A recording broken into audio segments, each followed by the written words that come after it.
Now Boss Man is here. What's going on? How we doing? Well, then Hello. I reiterate, what's up, boss man? I'll take the title, even though that's not entirely true. There was a book. I forget the writer. He wrote White Ninja and a bunch of other little trashy B-movie action novels back in the late 70s, early 80s. One of them was about an executive protector. And it was an idea that stuck in my head so thoroughly that when I started bouncing at this little hole in the wall dive bar, that's exactly the philosophy that I tried to engender in the rest of my staff. And it was the one that in matters of protection, as an executive protector, you become the master of the situation. In all other facets of your job and your responsibilities, you are the servant in all things, protecting the master's honor. And it was such a horrible idea when dealing with drunk, belligerent, back and beyond, absolutely insane individuals at 4 a.m. that, it's still stuck with me throughout all of that. And that's kind of how I feel about you guys. In all of the ways of describing the world and how it interrelates to what you all decide, I have the top kick position. Hey, this is what they're feeling. This is what the world is going through. But in our explorations of the world, you guys are the map, the compass, the guide, and the absolute leaders as to how we get through this. Which is why we're all screwed.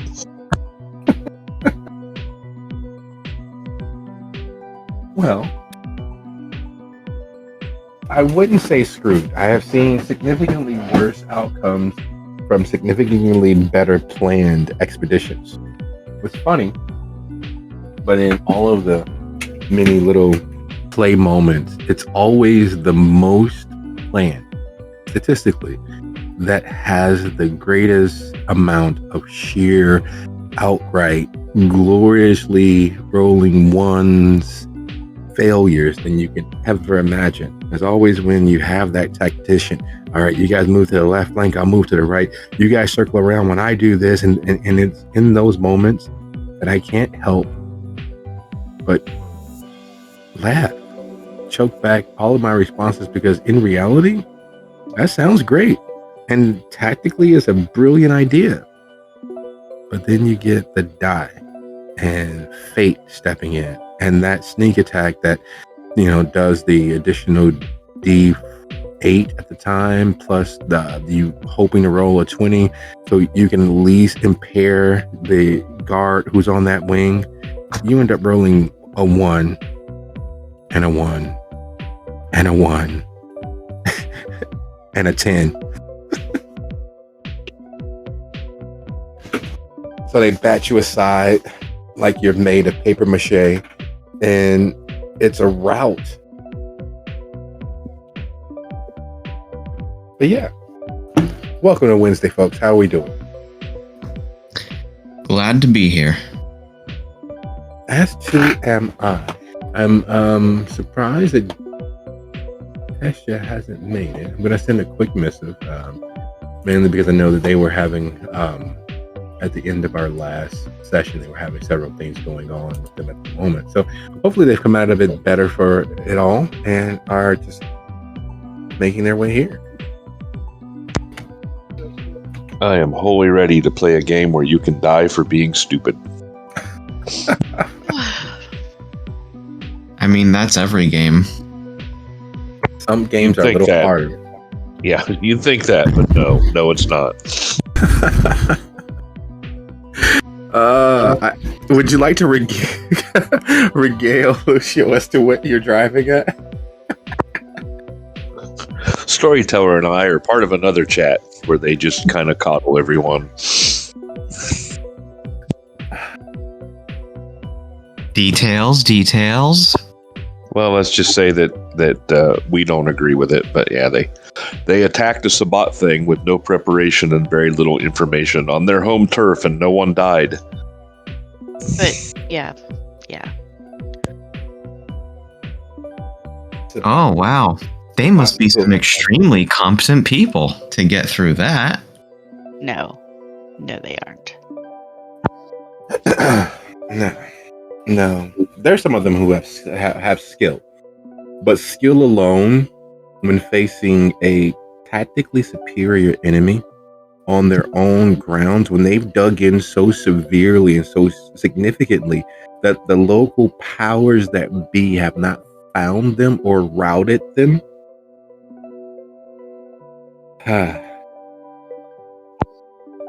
And to top that off, it was a Camarilla thing, so I don't understand why the Camarilla didn't go, here's my credit card, go buy some gas on the ghouls at like noon.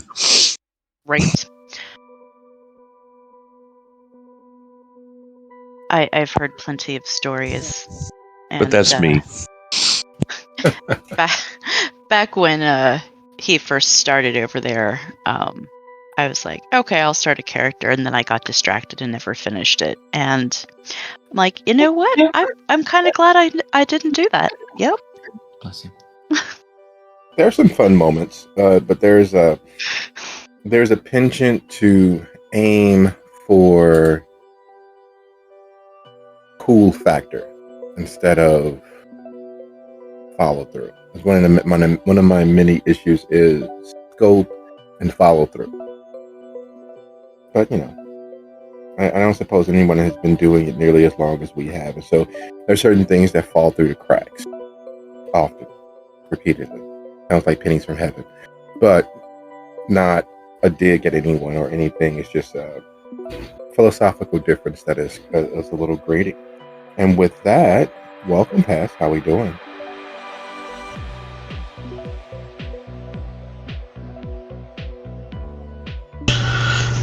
It's been a day. It's been a day. And I am glad to be here because I need to get out some of that aggression on somebody somewhere. All right. I mean, I think we were planning on going and doing that, weren't we? Or at least Lucio was. I don't know. I mean... You see, I've been thinking about what exactly Lucio's response is going to be. Aside from beating up cars? Yes. The idea was beating up the car would clear his head. We'll see how clear it is when he actually sees her. Well, see, there we are. The message was sent. We have a small armistice, as it were, in terms of the pressures and forces aligned against the coder. The question begets itself at this point, with everything having wrapped up as it did, with the night coming to an end. Where would everyone choose to alight?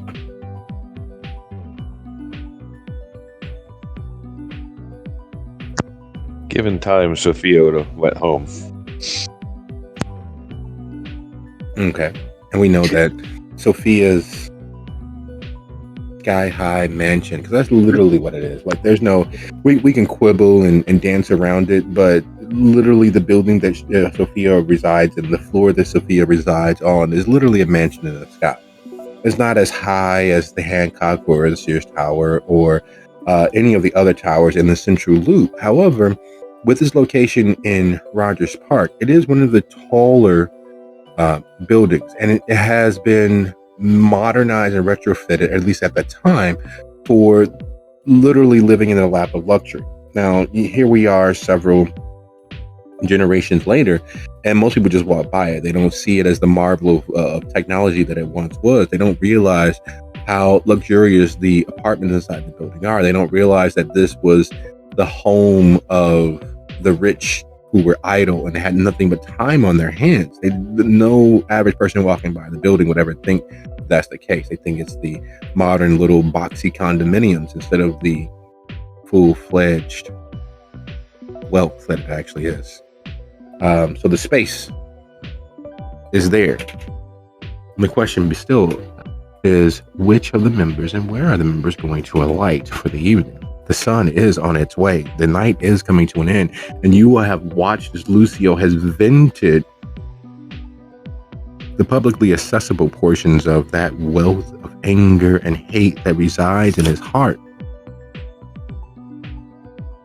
The threat to his family, the conversation had with Arsenio at this point several weeks ago in a car on the side of the expressway, expressing that up until that point, and even probably now, Lucio's greatest idea of punishing someone was ending their existence, but there are worse things than death.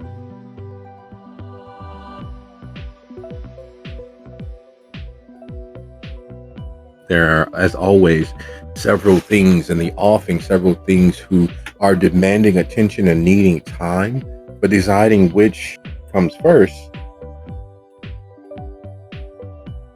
is the issue.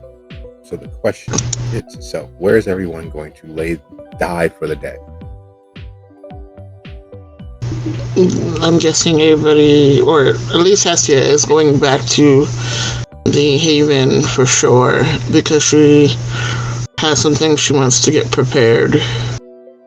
This whole hunt, seeing as how Vivi has been this close the whole fucking time. Miriam will probably just go back home for the day. It's been a couple of days since she's been there. Lucio's also probably going to go to his own haven for the night. He's got a lot on his mind, and there's some things that he's thinking of.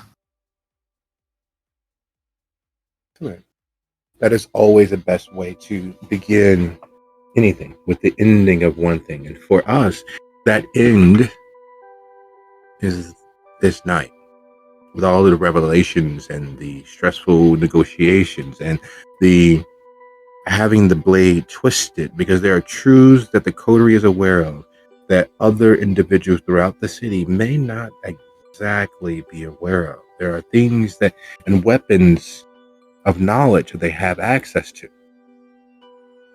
And as we prepare to dive in, I'd like to say thank you all for being here. As long as you guys have been here, as long as we will be here moving forward. Wednesday night means a lot to me, and getting a chance to play means oh so very, very, very much. And I'd like to thank you all. If there are no questions as to where we are leaving and beginning, no hypothesis, no corners to be rounded off, I'd like to say this is officially Soup City Sins Season 13, Episode 3, 4 Dreams Gone into the Wind. And so we will begin in reverse alphabetical order, with the separation of the coterie, heading to their various places to die for the day. Unlike most beings that exist, kindred don't really truly sleep. There's a switch thrown. 1 second ambulatory voids of destruction and death, and then the next nothing. A lifeless corpse, the soul going wherever souls go when they're not truly done with this world. And then the next second they're back. For them, the hours in between don't exist. For them, there is simply the ever-moving motion of the night. They're like sharks on land. If they actually stop, if they are cognizant of their stop, there's a very good chance that they may die. Because kindred are not aware of their sleep. They're dying for the day. Kindred only aware of what they're interacting with. So moments of torpor, rest, is as close to sleep and dreaming that they consciously can come. So as Sophia returns to her condominium, as Sophia returns to her mansion in the sky, what is something that Sophia would like to rectify that she has not had the opportunity to do so, being as busy as they have been? Well, she's going to send her little friend, as we discussed, to check out that area where Vivi might be staying. during the day, and then she might try to get a hold of the people who tell her what to do. Or rather, yes, those people. Yes. The Council of Fathers, who are not always fathers, and many of them are interrelated by various steps along the line of the same tree, some on the same branch. But at the end of the day, because they have a vision, and like all good leaders, they can tell you where you and they need to get to. They may not be able to tell you all of the hurdles along the way. They may not be able to tell you exactly how deep or how wide the river between you and there is, but there is a clear-cut destination in mind. It doesn't change despite how many obstacles pop into the path. And there is a game afoot that causes them to change how they get there, as well as when they get there. And for the Hakata, the God machines, the ability to control the ebb and flow of an area, the ability to ensure their perpetuity matters more than any other facet. The time of peace for them as a whole is drawing to a close. The contract is almost completed. They need, they want, they crave. So every bit of intelligence is utilized and poured over ad nauseum. So using an esoteric mode of communication, peering into the Shadowlands and reaching across that space, that boundless space, clear across the world and clear across the wind. Sophia settles in front of the mirror, a fogging over her, peering into the grayed unreality that is the Shadowlands, deep into the depths of what many simply call oblivion. And there, stretching out before her, line after line, seat after seat, all the way back to the Capuchin themselves, are the Paters. Many looking far older than the average kindred, having lived full lives before they were brought into the world of the dark.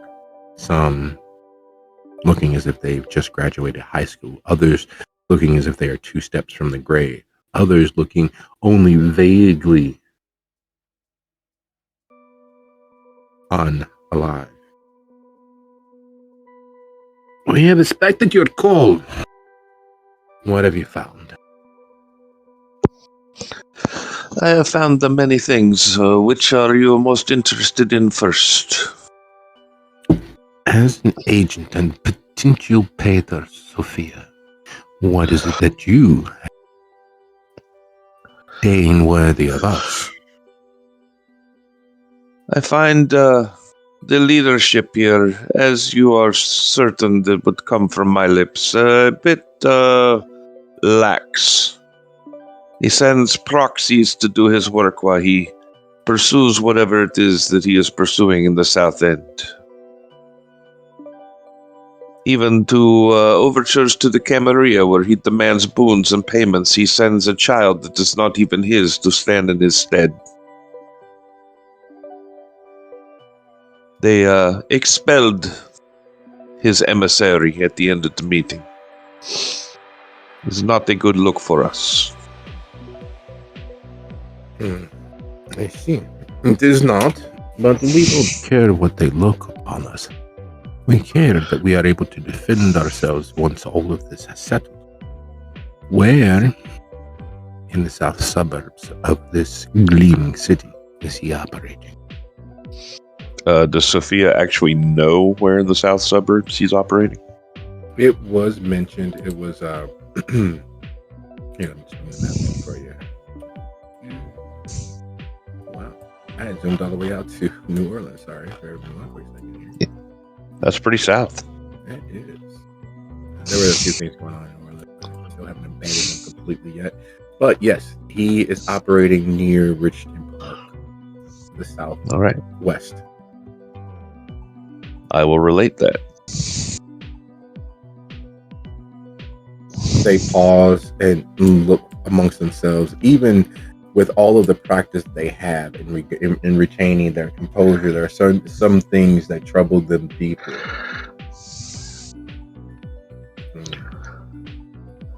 That is too close to the Samdi.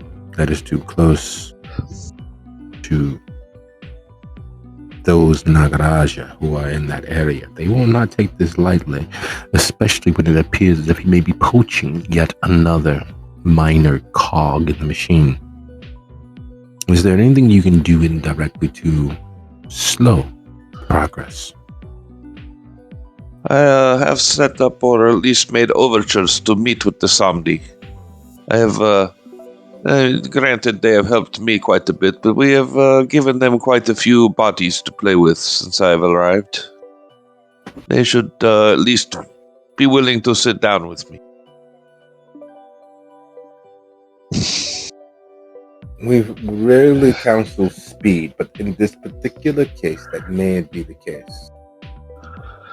Also of particular interest, I met a skin-riding specter who also has interest in stopping whatever it is that Wolseek is doing in the southern suburbs.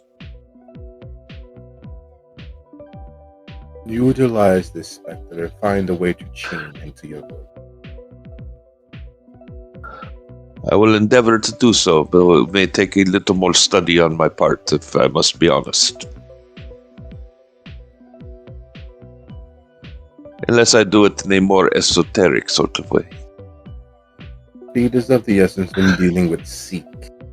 His reach is exceeding his grasp, and we would not like to be privy to his failure, except to pick up all of the valuable things he will leave. I agree, he does overextend himself. Surrounds himself with questionable allies.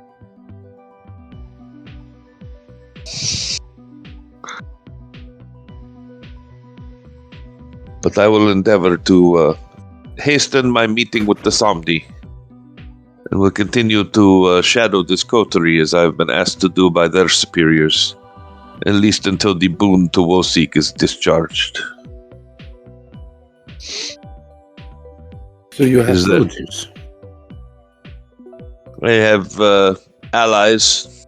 I would not say soldiers so much, though at least one of them is quite adept at combat, so perhaps a soldier.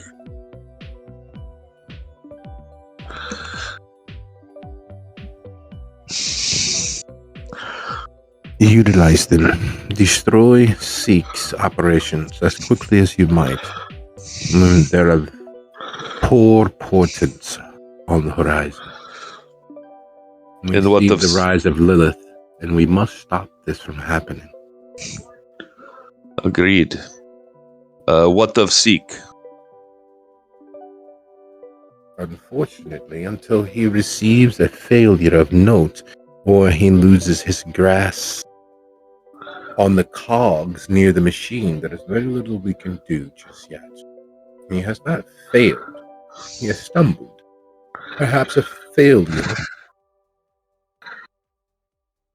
would alleviate his position.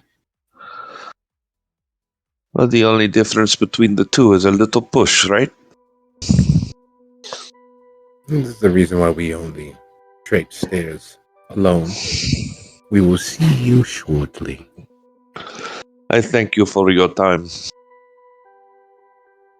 And with that, the mirror once more fogs, the silver lining behind it showing itself pure and true, unlike most modern mirrors. This mirror is literally 90 plus years old and an heirloom from several other facets of life. And now it is yours, and it sits here keeping watch.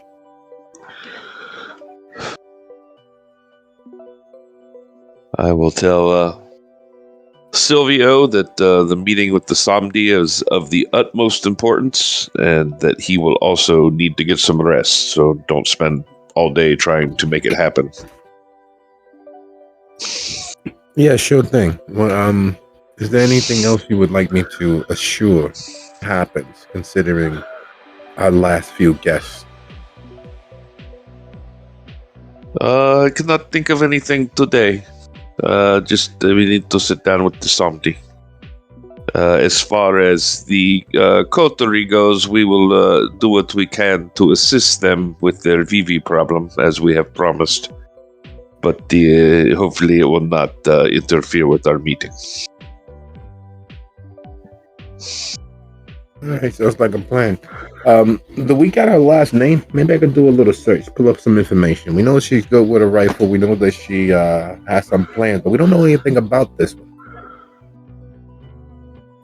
You could reach out, or I could send a text message to ask if they know her last name. I have only heard her referred to as Vivi.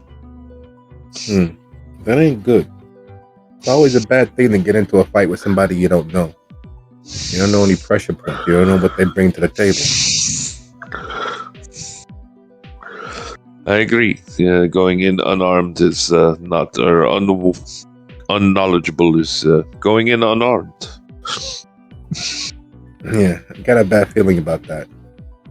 No matter how much I like somebody, if they're bringing trouble my way, or if we had a falling out of ideals, I'd prepare an exit or a way to make sure that they could not.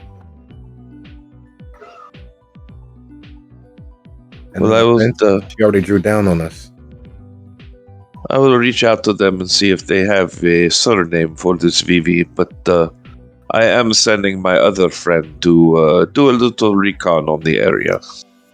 So we will not be going in totally blind. Very good. And when he says very good, he clasps his hands together and thanks, and makes his way out, leaving you to some measure of privacy for once. It's not often when you two are separated. When you are, you're usually in the company of others, and he's securing just that, what he's always said, a way out, no matter what. It's odd to think about it, but even amongst this coterie of associates that you found yourself within, he's still operating with the idea that if push came to shove and there was a choice to be made, that choice would always be you.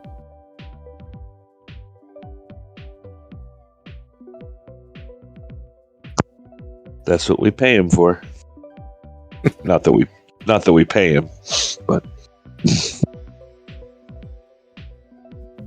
And as those thoughts settle in, for the first time in a little over 2 weeks, Miriam, you're returning to your actual haven. You're making your way across the city to your actual haven. You're not dying for the day in the middle of something in some morgue. You're not dying in some forgotten hospital room. You're not dying in Sophia's abode. You're heading home to where you know the surroundings, where you know, not simply trusting others, but you know that you are safe, or as safe as you possibly can be. There are very few things that are guaranteed to end a kindred's existence, the sun being foremost of those things. The merest hint of its rays, the ultraviolet radiation, is death. No ifs, ands, or buts about it. It's just a matter of how quickly and how long you will suffer. And try though you might to not envision what Nash's childhood went through. It is without a shadow of a doubt something that still weighs there. You can't hear her voice, not actual, but the ghost of that idea sitting there plaguing the back of your mind. And the true twisting of the knife when it comes to such things is, as an artist, the idea of sketching it, the idea of trying to expel it or exercise it by putting it to paper or canvas or digital media is still there, because you know how it ends. You know what the final end was, even if you haven't had the opportunity to watch the videotapes. You know what the end result is, but the idea, the fact that even you didn't speak up, you didn't toss out a reserved, perhaps there's another way. You couldn't. Because after all, there's too much on the line for you. And in these last few weeks of operating with the coterie, you have not had a time to decompress from the specter and spirits that you were bombarded with your first night of meeting them, to the purported spirit in a man's flesh that came to visit you, to the sound of that blaxploitation throwback dressed as a pimp that appeared out of nowhere, to the fact that you shook hands with a ghost, a tremor of a memory locked in the spiritual essence of the building that the coterie calls home and calls haven. That's a lot. Even for someone who is perfectly 100% sane, that is a lot. There's only so much rationalizing that you can do. This supernatural world isn't as vast as it clearly is. And you arrive home. Are there any at this point, morning ablations that Miriam sets herself to prepare for that switch being thrown? Not so much. She will pen out a missive to her sire, since they were talking about maybe trying to find someone who can shape things so that Vivi can disappear.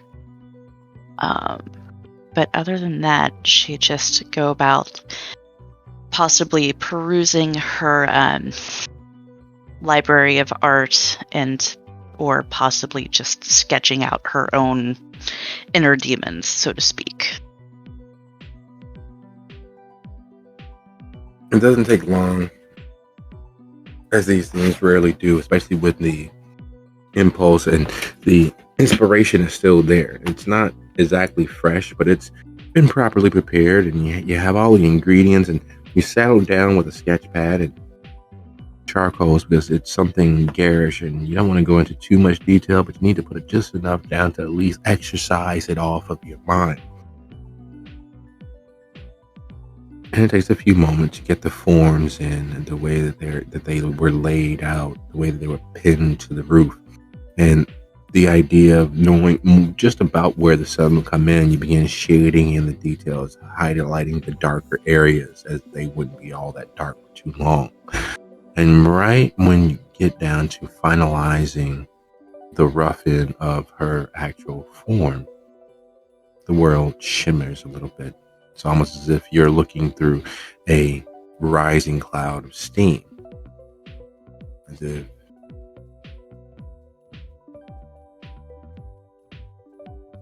and your cheeks are moist. The vitae that powers everything about you, having risen to the surface as if you were in or near a sauna. Doesn't happen often. Kindred typically don't sweat. But when they do, much like all of their humors, it is vitae tinged, and the dampness on your skin, and taking a quick glimpse at the clock, you realize that you've lost a little more than a half an hour, and the sun will be up in a few moments. The charcoal rendering that you had started no further along than when you began to rough in the finalized form of her. There's something amiss. There's something not quite right. And as your mind tumbles through the many things that may be, there's stress, there's everything that you're carrying mentally, there's everything that you've experienced. And as you're ruling things out, or saying that that's more than likely,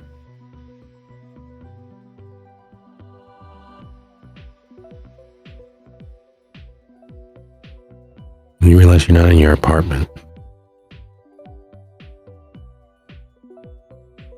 You're looking out at Lake Michigan, and judging by the waves, it's somewhere in the middle of April, maybe March. The waves, loud and raucous. They're not freezing. They're not bombarding the shoreline as heavily as they normally do during early to late summer. And God forbid, not during fall when they rise 20, 25 feet and come crashing down, drowning everything in their path. What's the 8-foot, 10-foot swells that happen once the ice is already defrosted and melted away into almost nothingness? Do you know approximately when it is? But that makes no sense considering what time it actually is. Considering you were just in your apartment. Considering you were just in your haven. Considering you were... Why are you dressed in a flowing red frock, an evening gown? Your tattoos emblazoned all over your arms, gone. Your skin dappled with a body powder and a little glitter. You look down at your shoes and realize these are not the shoes you would wear anytime. You don't even own a pair such as this. These are a modified ballet slipper, the toes hardened to assist with pirouettes.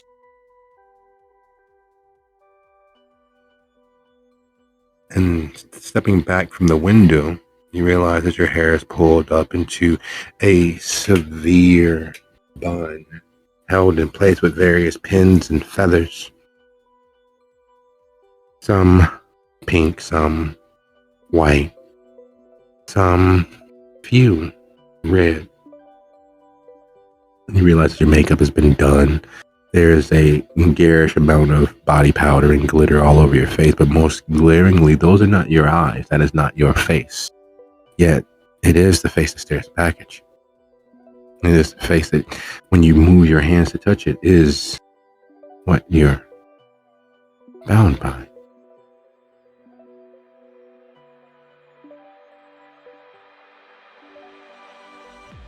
Will scrunch up my nose, clearly confused at the attire, and look around the whatever room that I'm in behind me. On the far side of the room is a wall of mirrors. Sitting before that wall of mirrors are about 8 individuals, all pale, looking very much heroin chic, or as you know, what kindred looked like when they have not roused the vitae, when they have not roused the blood to seem far more human than they have ever been. And those 8 kindreds sit and watch. And then from the opposite end of the room to your left, the door opens, and standing there is Nash, the love of your life, the man who has picked you up out of poverty and brought you here, the man who, unlike all of those ghoulish 8 sitting and watching you, is warm and inviting. There's something about him that is hard to take your eye off of. And he smiles. Bright, welcoming thing that fills you with the audacity to dance, to perform in front of these ghouls, to practice your art for the benefit of others. He would be so proud if you did. You can almost hear his voice. You can feel his hands on your shoulders. And you know that he is with you. He is in support of you.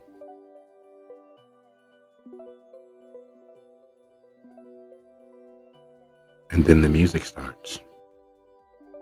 Slow and mournful. The violin is finally moving in a pace, and you know that the dance that you are performing is called a dance of death. It is a death scene that you are performing, and that tomorrow will not matter if you don't and are not at the pinnacle of your art. And as the steps come to you, like muscle memory, you begin moving. And as you take your first leap, you find yourself once more in your apartment, the charcoal sketch nearly completed. There's about 15 minutes until the sun breaks the horizon line, at which point you are sure that all things will cease to matter.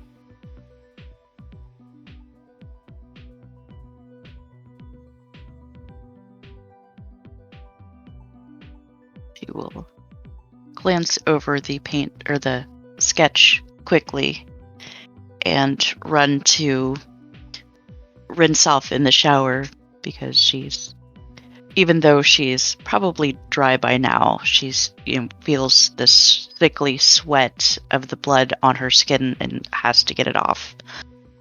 Just real quick, rinse it off, and then as she dies for the day, once she wakes up in the evening, she will take more time to look over the sketch and possibly even sketch part of the dance. And as Miriam steps into the shower, Lucio walks through his door. It has been far too long since you've come to your safety. The security that you decided to engender for yourself, for Stella, for Faye, and offhandedly for Arsenio, because you know he'd be there. He has his own place, but he has spent far more time, even on the mend, here with Stella and Faye, protecting them from all comers. He has been your stalwart retainer. He has pursued the duties and responsibilities as he has seen them that would be most beneficial to Lucio.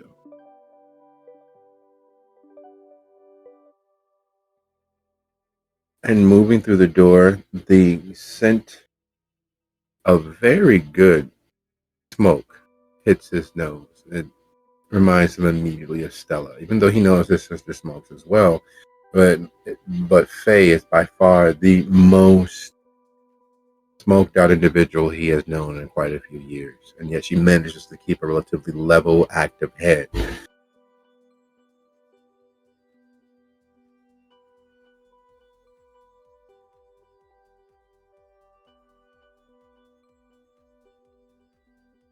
So Faye is in the apartment, or is the apartment empty? The apartment is empty. Faye's at the hospital as well? Mm-hmm. The hospital where they have clearly been absconded. The hospital where they are clearly under surveillance. The hospital that may very well be the last place they visit if Arsenio is to be an indication of anything. If you're not successful, there's a very good chance that they may cease to be as you've known them. It wouldn't be the first time where the Don has punished people with death to only give them the embrace, or believe he had.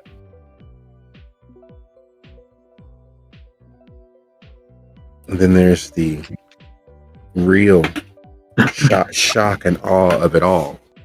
You keep going back to Stella telling you she was with your father. And it's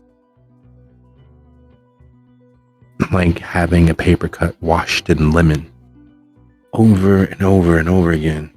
And just when you think that you've gotten accustomed to the burning feeling of it as it sticks in your craw, you realize that you haven't, as it's washed out with peroxide, and then again more fucking lemon juice.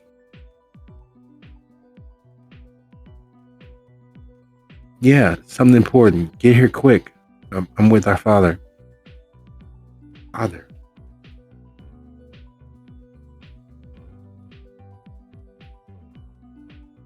And that moment plays itself over and over in your head. A moment that refuses to go away because it is still very much a thing that you have not gotten accustomed to yourself. The idea that Don Wojciech Castiglione, the father of your nemesis, could in fact be your biological anything.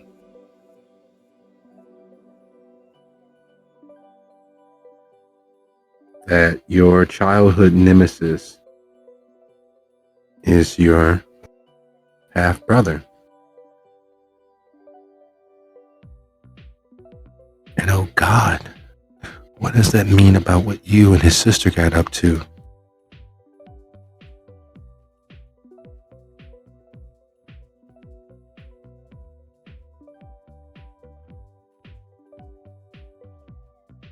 And all those thoughts of home sweet fucking home. So, when Lucio gets in, thinking through these thoughts, there's a lot of things that he wants to do. Right now, he feels like calling in everyone to take these assholes down like he did with Blakeney a year back. But he's at a loss as to how to do it without losing his family as well. And he's just going over everything in his mind, trying to figure out some way to save them and themselves. Trying to piece together something that he might have missed, some key piece of the puzzle that might be just what they need. And then an idea comes to his mind. One that he had a while back and has more recently come to the surface. And after thinking specifically of Blakeney, he decides he's going to try it tonight.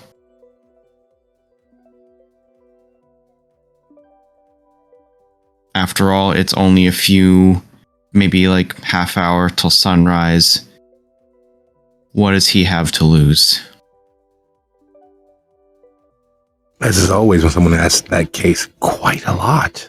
But what is the experiment? What is the leap forward in understanding and reserves that he is planning and plotting?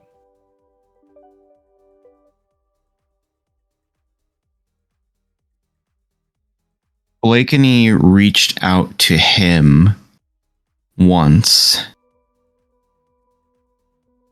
He's going to see if he can reach out to her. And he's going to first attempt it by entering the tenebrous Avastar state. It was something that he thought of a while back when they were assaulting the data center. How he thought maybe this might be a interesting state to meditate in, and how he'd been so close to death. Blakeney mentioned that she was only able to contact him because of how close to death he was in that moment. So he thinks maybe this is some way, at least a step towards achieving that.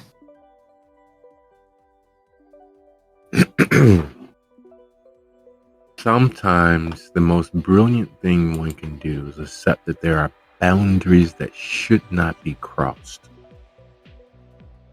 It's a horrible lesson to learn. Sometimes that the best thing to do is simply to give up, to not push past those boundaries, those walls put in place to keep us safe, or what we view at the time as walls to keep us from reaching our goals. That tether line sometimes is there to actually and earnestly keep you safe. But in such a desperate state, those tethers of what should be and what could be are annoyances. They are hurdles and obstacles to overcome for Lucio. In that moment of channeling himself, in that moment of reaching across the void, because that is what oblivion is. It is the absence of all life. Doesn't mean that there's no activity there. Doesn't mean that there aren't beings that exist there, but it is the opposite. It is the antithesis to this end of the spectrum of life. And in the doing, in becoming that very foundational aspect of the Shadowlands, because that is what Oblivion is. Something feels wrong. Something feels off. Something feels. And that in and of itself is the only red flag that matters. Because in truth, if Lucio is being 100% honest with himself, outside of the few brief flickers of rage, outside of that few moments of calm peace that he's felt at the Djibouti, he really hasn't directly felt anything. The remembrances of his emotions, the memories of what they did to him chemically, is what he has been experiencing. When he puts his finger on it, and he understands that by proxy he's learned from Hestia to not rouse the Vitae, to not be human, he has not actually felt much. The odd flash of pain, but even that is a memory of itself. He has withstood far more pain than he could ever known was possible during his living days. And it's the memory of that pain, shock, and response that has laid him low. Not necessarily the pain itself, but he's feeling. In that tenebrous avatar state, there is no feeling. In his day-to-day, there is no actual feeling. He's avoided doing so. He's managed to find the cheat code to avoid such things. Yet he feels how warm his apartment is. He feels the absence of the souls that have made his haven a home. He feels a hand on his shoulder.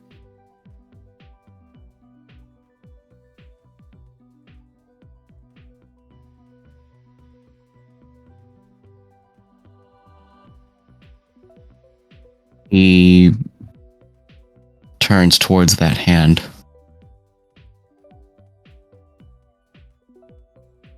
There is, on the corner of Lincoln Avenue, there is a hunting lodge of sorts. It's a Disney-fied hunting lodge. They have elk and venison and bear meat, as well as far more illegally. If you know one of the staff members or the owner, you're able to get little things like a coyote burger or a wolf steak as well. In that place, which he has been in far too often for someone who doesn't like to go hunting or doesn't enjoy the sport of it, he recognizes the place almost instantaneously. They're designed to look like a log cabin on the inside, one of the old-fashioned 18th century log cabins that dotted the American frontier.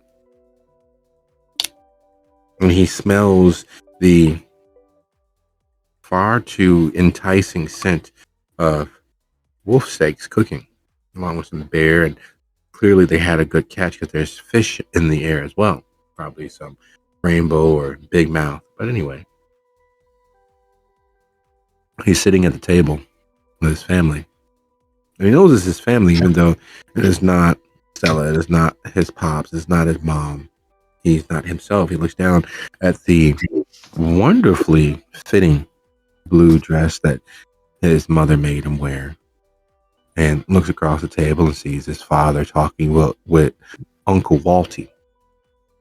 Uncle Walty's been a family friend for as long as you've known of yourself. Uncle Walty was there. Your father's talking about him being uncle. Though you can't figure out where down the line you guys are related, he's always been Uncle Walty. But tonight, as he's sitting there with your dad and your mom and your family, he's looking across the table at you.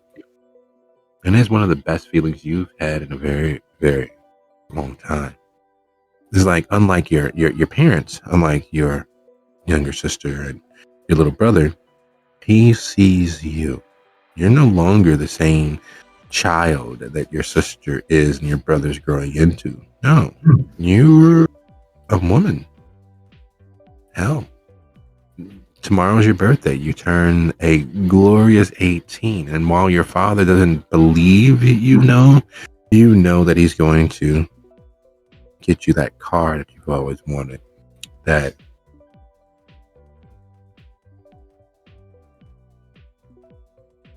Toyota Camry. That 1992 silver Toyota Camry with the heated seats, the leather. You're not sure why it's called a bucket seat, but it comes with bucket seats. It is a beautiful little car that you and your friends will look absolutely delicious in. Your father doesn't know that you know, but you do.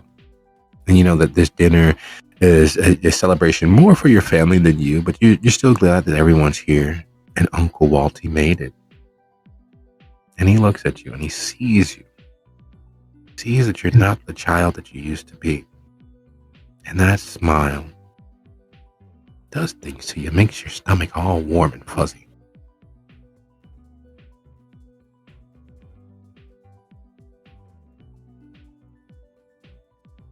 Dinner progresses as you expect. The staff comes out and sings you happy birthday. And despite yourself, despite how much you've been through and where you are in life, it's touching in that sweet little way that you can't quite put your finger on. But tonight's all about you, even though tomorrow's your birthday. And it's great. And what makes it even better is that Uncle Walty says that he has a gift for you. And he manages to convince your dad and your mom to let him take you for a drive. He has that great convertible. And unlike your dad, he doesn't really drive below the speed limit. He's always a few miles over and the wind just whips through your hair. So when he convinces to let your dad and your mom give you a lift home and take you for a quick drive, they do. Same parents that wouldn't even let you get anything from Shark Bay or Pirate Bay or download LimeWire, and who had a fit when you were trying to get some music and they found out that you had the Napster app on your computer. Parents just really don't understand. They really, really don't understand. It's not like you're really stealing. It's not like those sites are really bad. And it's not like you're taking any money from anybody. You're not really doing that, but they were all up in arms. Talking about that guy going to jail for his activity, or Metallica was right in pursuing the lawsuit. Who listens to Metallica? Come on, they had that one good video, but that's about it. And so you go driving with Uncle Walty. And you're not sure how or when it happened, but you find yourself on Lakeshore Drive. Zooming up and down Lakeshore Drive. You see downtown opening up ahead of you. And you're sure with as quickly as you all are moving that it's as close to flying as you ever will be.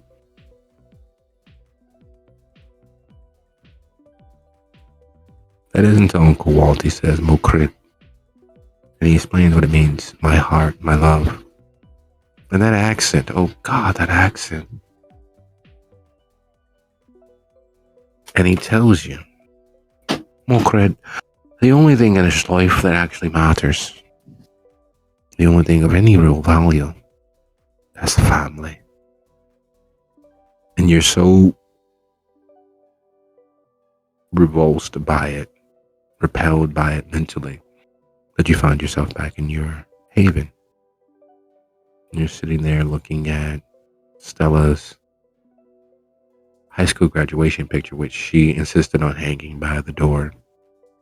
Right above it is Faye's. And you're not sure when it went up or who had the audacity to do so. It definitely feels like something that Stella would have done purposely to annoy you. It's your high school picture, except for photoshopped in the background around you is Indiana Jones, Luke Skywalker, Humphrey Bogart, and Mike Hammer from that old TV show back in the 80s. Like all the people that she says you remind her of.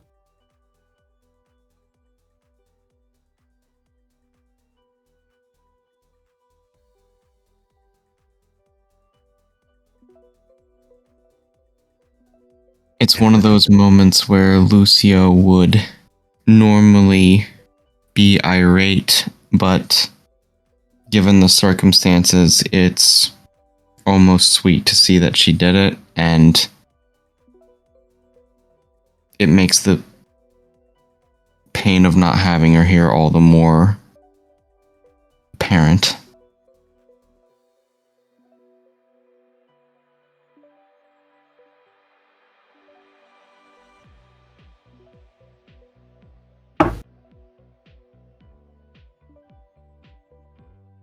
The knocking shouldn't be a thing. But it is. It is so close to sunset, sunrise, it might as well actually be sunrise. You can feel the death in your limbs. You feel like you're, just under 80 years old at this point. You feel like you're 2 steps from slipping on a banana peel and falling into your own grave. You feel the effects of the sun, but yet there's a knock at your door. Does Lucio happen to have one of those eye holes that he can look through to see who it is? I know he has a dot in security systems, I believe. 2 dots, actually. Yes, you can. He looks to see who it is. If you didn't know any better, you'd say this was Vivi's cousin. She is about 5'7", 5'8". Her hair is loose and long. You can tell that it is long based on how it's hanging. There's a slight curl to her hair, but she's a lighter hue than Vivi. She's on the thinner side, and the way that she's staring at the peephole is almost as if she can see you specifically. And for a brief second, her eyes disappeared. There's black, inky voids there. And then back to her lovely, dark brown eyes. Lucio opens the door. I don't have long, and you don't have long. You are reaching out to my maker. It seems that we have blood to share. You can call me Miss Nass. Nass.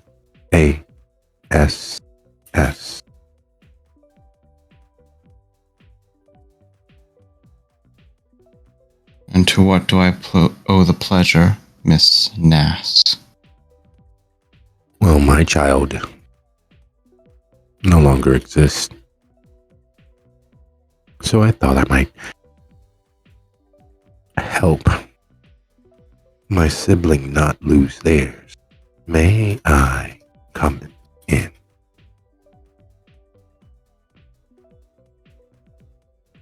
Lucio steps to the side and gestures to let her in. She takes a second looking at the threshold, then to you, and steps across as if she is leaping into a pool. Please just close the door. We don't have much time. And if we're going to get to know each other, we have to be quick. Lucio closes the door. You are one of the greatest members of us keepers.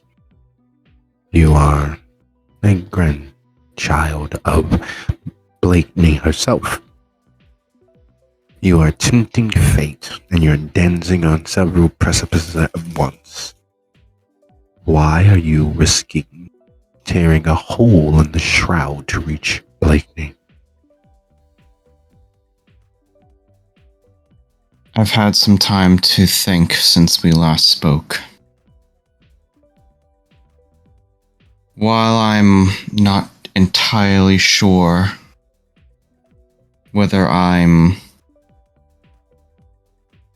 on friendly terms with her. I certainly wouldn't say that. I can at least say she is no longer at the top of my shit list. Well, yes, you can only kill someone once to prove a point. That position has firmly been taken by Don Wojcik Castiglione. And I want to make that man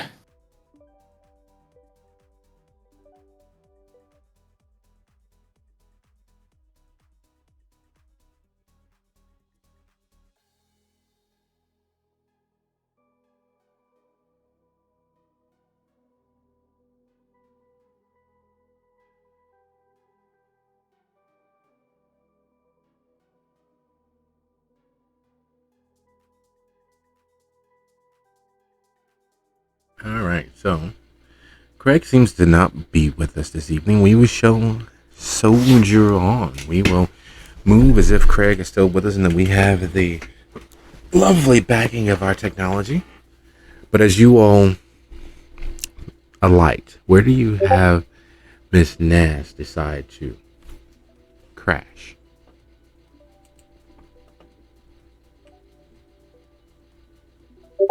I'm assuming there's a guest room. Yeah. I will show her to the guest room.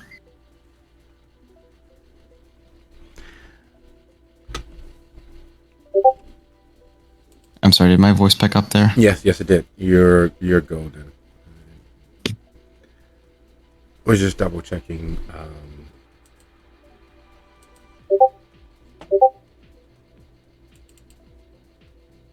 Suffer. All right. Would you be going to say something for me again? There we go. Testing? Yep, there we go. Just wanted to double check. All right. Excuse me. Sorry about that. So as you show her to the guest room, she thanks you for your hospitality. And the way that she says it, you are sure that it means more than what most common persons would intuit. There's something about the fact that she appeared so quickly after the memory hallucination. Something worse. What that might have been, it hasn't been answered. You're not quite sure you have the words to describe what it was that took over you in that moment. That spirit that fell across you. You're sure it'll come to you, and there's nothing to fear after all, right? Surely nothing to fear. Before Lucio dies for the day, he's going and leaves Miss Nass to die for the day as well. He's going to say one more thing. Before I turn in, just in case I don't see you tomorrow, I do have at least some information to share. Wojcik has interests in Richton Park. Apparently, he's been harassing some people down there, building up his forces in the area. Not sure if you're already aware of it. No, I've been too busy following my sister's advice and following you and your friends. But we will share information. Out of character, is Lucio aware of the specific church that he was using? Yes. Force Appealers did tell you he's at a new community church off of Lake Shore. Yes, the source told me the specific church he's been using is the New Community Church. Well, Make of that... Oh, go ahead. No, merely that we'll have to pay a visit and offer our prayers.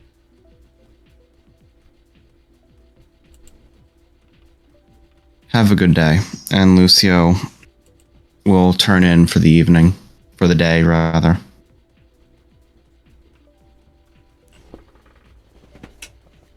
And as Lucio sits and begins to put his feet up, knowing that the death will come, we shift our gaze to the shelter.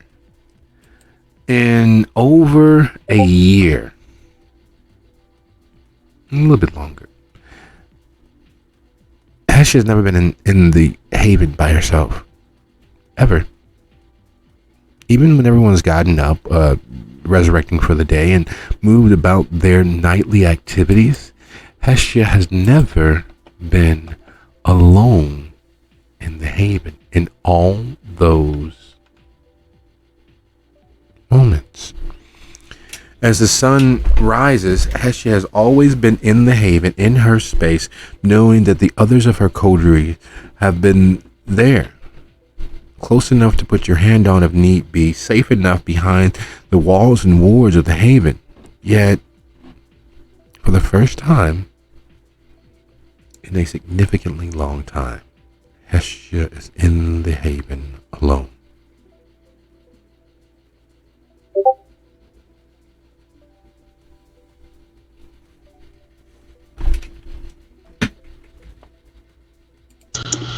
Well, obviously she's replying to the text that she got from Sophia on her way in, and is going to stop for the night and check on the staff, obviously, because she's been feeling a bit guilty about how lax of an owner she's been lately.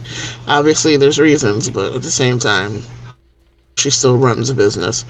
So she gives them a quick, is everything okay? What things need my immediate attention, sort of thing. And then once that's done, heads up to the library in their space,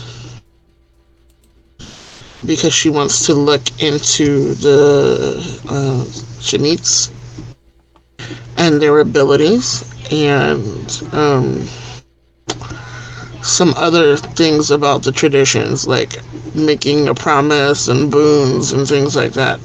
I mean, she knows some of that stuff because of what her sire taught her, but they obviously didn't get long enough together to really, really get into all of that, so she's kind of still learning.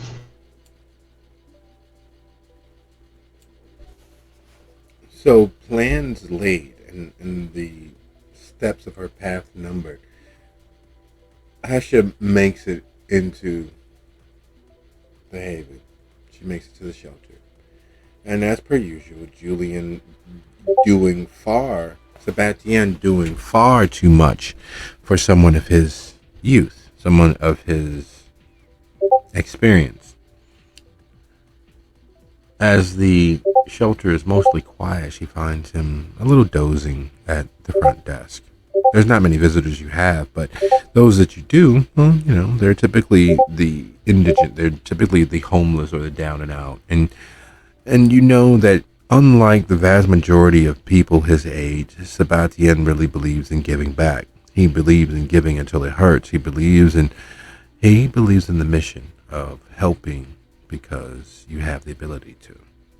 So finding him a little dozing doesn't tickle the admonishment portion of Hesha's brain. It does let Hesha know how understaffed they are, how easy it would be if someone concentrates their attention, how easy it would be to shove it off kilter. How easy. Yeah, but that's something I'm pretty sure that she had been working on, like having, what's his face? The one that just recently came back from getting hurt, having him look for people to fill staff. Exactly. A few weeks ago, it feels like just yesterday, you sat down and told Donnell that he was your long lost sibling and impressed upon him the need for additional staff. And here we are weeks later, and the same problems are still the same problems. There's only so much that can be done, of course. You can't force people to work, but... And what was that thought about getting someone's attention and them pushing to keep it off kilter or make it fall further off kilter?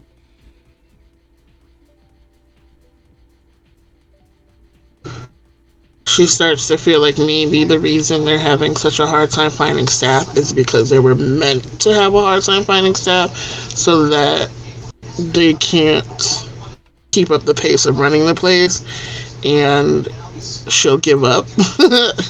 And that's finally hitting her about, oh, I see.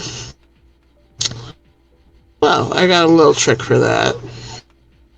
And she looks for Donnell. As per usual, with the shortage of staff, Donnell's in the kitchen with Amalia, who are scrubbing the dishes because you have already, at this hour of the evening, already made your way through all of your dinner services, all of your snack services, and are moving into your breakfast services. But with the shortage of staff, there literally is the point where the managers and operators have to get their hands dirty. And in this case, dirt is almost the antithesis of what's actually being done. The dishes are being washed, the pots are being scrubbed. He has his jacket off, sleeves rolled up, and is splattered with enough backwash from the dish water that it probably would have been easy for him just to stand into the 3-compartment sink. While Amalia's on the opposite side of the kitchen at the other 3-compartment sink, doing much the same thing, but it's clear that she came prepared for the job. She is actually wearing a rubber apron that is designed to keep the predominance of her clothing far less sopping. And as quiet as Hestia is, it's as if you've triggered a tripwire. She looks up, and the cigarette that's normally in her mouth is actually over her ear. Still equally as unlit, but still there for use all the same. And you're not sure exactly what magic she's using to keep it from having fallen into the dishwater as quickly as she's been washing and scrubbing pots and hotel pans and getting things together. But it still hangs there. And she looks at you in her inimitable way, quietly judging, wishing, hoping, probably no small amount of fantasizing. Donnell, who is clear, as helpful as he is not quite as immediately aware, is still scrubbing away. And Amalia crosses her arms over her chest, looking at you.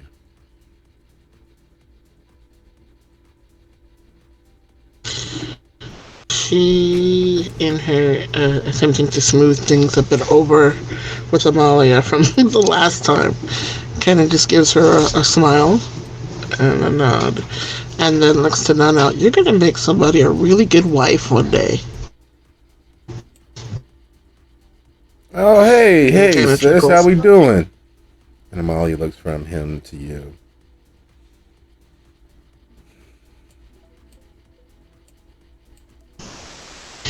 I mentioned something a couple of weeks ago that I needed you to do, and obviously it seems like we're having a bit of a problem with that.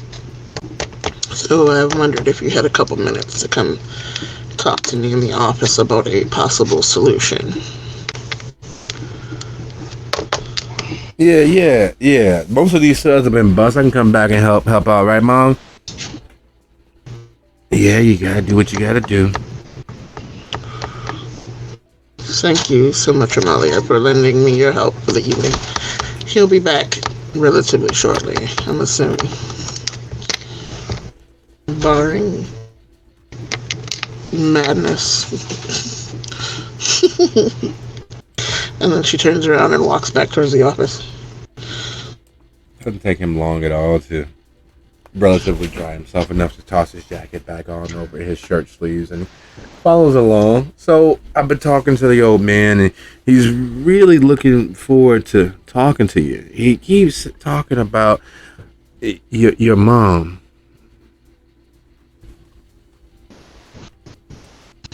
I really wish you wouldn't get his hopes up.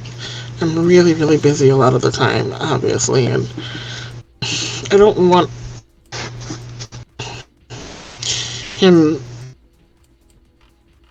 triggered into some weird... I don't know. It's hard, okay? I'll think about it some more. Who you telling? It's all I could do. Even with the hours that the state gives him for his caretaker, he's sundown, and like there's no other way to say it. And one minute he's telling me about how great your mom was, and then how she broke his heart. And I know it would mean a lot to him just to sit down and talk to you, to look you in the face, and know that things weren't as bad as he thought they were. Like, he took it real personal when your mom left him. Like, that was, he keeps going on about that was the greatest depression that he's ever went into. Like, it would mean a lot. And I don't know how many more days he has left. Like, the one little bit of happiness can go a long way. It may be the greatest joy of his life, actually. And this is not me underselling it or overselling it. His lucid moments have gotten fewer and farther between. But in those lucid moments, man, it's like he's his old self from back when I was a kid. Like, there's a brightness that he talks about. He's always saying, oh my God, and me and Miss Green. Like, when he says it, it's such an honest happiness that, and don't, like, this is not me putting guilt on you or anything, but when he says it, it makes me sad to have ever been born. My mom was the greatest thing that ever happened to him because of me and my sisters and brothers. But the happiness that he has when thinking about your mother, it's a powerful thing.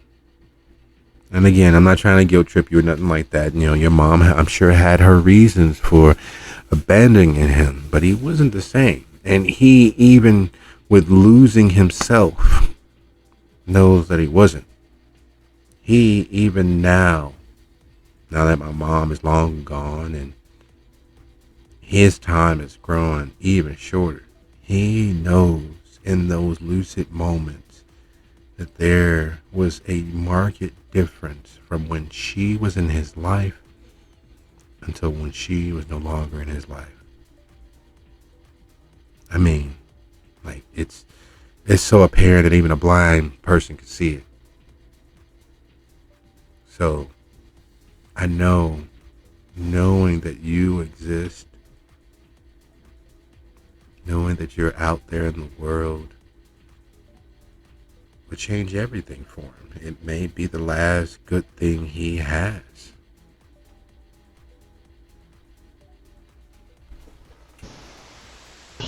Her jaw is so tight, and she is trying her best not to get choked up because she's hearing this as the person that did the leaving, but pretending to be somebody that was born of that leaving. So it's a really fucked up situation in her head, but she's got to hold on to this ruse that's going on and just kind of nods. Okay, just let me solve the staff problem first, and then maybe you and I can take a night off and we'll go visit, okay? Yeah, I don't know about taking the whole night off, but yeah, that would be a good thing. I think we should. Staff problem. Look, there's no other way around this. Look, I know Amalia's a diamond in the rough. Like, we're not going to find many more people more competent or as good or as celebrated or as skilled as Amalia. But with those two ditzy college kids taking all the time off and with Sabachi and putting in more hours than even me, we're not going to find the help we need from outside. We're going to have to start looking at some of the residents, because actually, yes, that was my idea. I'm glad we're on the same page. I literally had that thought of finding a resident who's almost ready to phase out of being here because they've been here long enough to get their shit together, and maybe giving them that hand up and giving them a job so that it gets them up and out a little sooner. And they know how things run. They'll understand the plight of everybody else here. That would be almost the perfect situation. Tell me you have like a list of people that you think might fit. Like we need somebody for the kitchen, a couple more people for the front desk, and maybe somebody I can trust working in the office. I don't know about that so much, but the other three things I'm good with. Yeah, I'm working on that. I'd wanted to talk to you before a little, but this was the only way I could think of segueing into it. There's a lot of rumors going on that you are a zombie or a monster or a werewolf. And I know, we don't listen to the psychotics and paranoids when they start talking, but there's a lot of rumors. Sebastian stopped 2 of the residents from fighting over it. We found one of them had brought in a now we dealt with it, so you don't have to step in, but they those picket signs that they stick on along the highway for when we're voting on people. They stole one of those signs and took the little wooden stick that holds it in the ground, and they called themselves sharpening it, and they brought it in their things, because if you showed up, it fell out when we were doing our lunch roll call, like getting everybody up for dinner and lunch, and yeah. So, Okay, first of all, that's ridiculous because everybody knows stakes don't work on zombies. So if I was a zombie, that would have never worked any fucking way. And werewolves don't exist. That's ridiculous. I know, I've been here on full moons. How am I a werewolf? I know, but there's a lot of they're saying that your teeth were super sharp and you were yelling at them and spitting blood, and I've been fighting as much as I can, but they've been convincing to some of the other residents. Most of the residents have begun wearing crosses underneath their clothes. The St. Jerome's down the street, they got an uptick of parishioners because of it. I think we've seen more rosaries in the last few weeks than I have ever seen. Most of the residents aren't even Catholic. They just go to get the free rosary. And you have to go to 3 masses and they'll give you a rosary if you talk to one of the priests or the nuns or whatever they call themselves.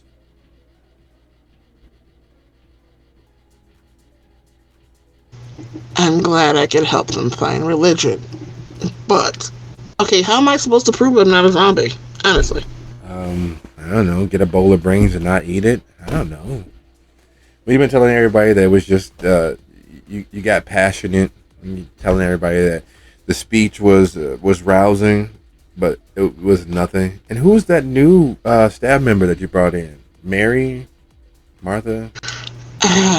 Miriam was visiting that night and thinking about volunteering, and things got out of hand when she saw that I might need a little bit of help with getting everybody together, and she took initiative, and I talked to her about that afterwards because that was not the proper way to do it. She should have at least come to you or Amalia as to tell them what I needed, but can you blame the girl for seeing what she thought was a need and trying to step in? She's a real people person. She really likes helping people, so she thought she was helping me, and I talked to her about it afterwards. Yeah, no, I ain't got no problem with it. I'm just saying, like, if you can get more people like her to actually help, then maybe that would help too. Look, I know, Stella and the other one, sorry, name right now, they they're not doing their job. I know they're not. They're college students, and that's not making an excuse because Sebastian is really, really good at his job, and he cares about here. But don't know. Look at me. Seriously. Let's be real. And she just kind of very gently leans in and just very carefully rubs her thumb across her cheek, pointing out complexion. Yeah, but they try real hard. When they're here, they're a little ditzy, but that's my problem. Yeah, but they're almost never here. And I've been trying to work with them about showing up more, but I think we've gotten into the point in time where I am going to have to sit them down and either ultimatum time, I guess. And their brother is a really good help. I mean, he's like such a cool person, and he hangs out and he helps around here too. But I guess, sometimes family drags you down quicker than friends do. So I'll have to see if he can help me help them show the fuck up for work. Will that help? Yeah, that definitely helped. And his bodyguard was great for keeping the fights down. We need that guy back. I don't know what's taking him so long to come back to us. I know it's just a volunteer position for them, but their lives are affected by their presence or their absence. You know what I mean? Yeah. I will see if I can reach out to him and see if I can get him back here as well. Last I checked, he's dealing with some family stuff right now and might be unavailable for a couple of days, but after that he should be ready to come back. Hopefully sooner rather than later. All right. Well, I think that's been a good talk. Let me get back and help Molly with the dishes. I'll let Pops know that we're gonna schedule a day and you're gonna come by and we're gonna sit and we're gonna talk for a little bit and then get to work. Yeah, but remember what I said. I want the staff issue fixed first. So get the list to me so we can talk to those people and get them either hired or not, and then we can go visit Dad.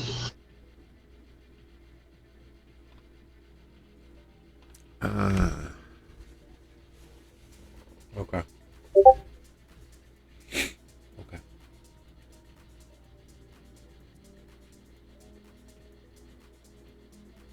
Yeah, I guess I gotta go help Amalia. She can't. She won't be able to finish everything in time. And we got breakfast in 2 hours. Are you gonna stay and help with the breakfast service?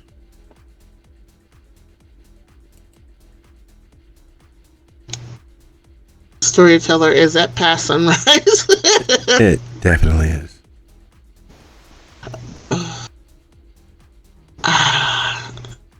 Swear to you I would, but I got some things I need to take care of at home to keep things. I gotta talk to the lawyer about some stuff that's going on, so I can't stick around for that. But I'm sure you guys will do wonderfully, and tell Amalia thank you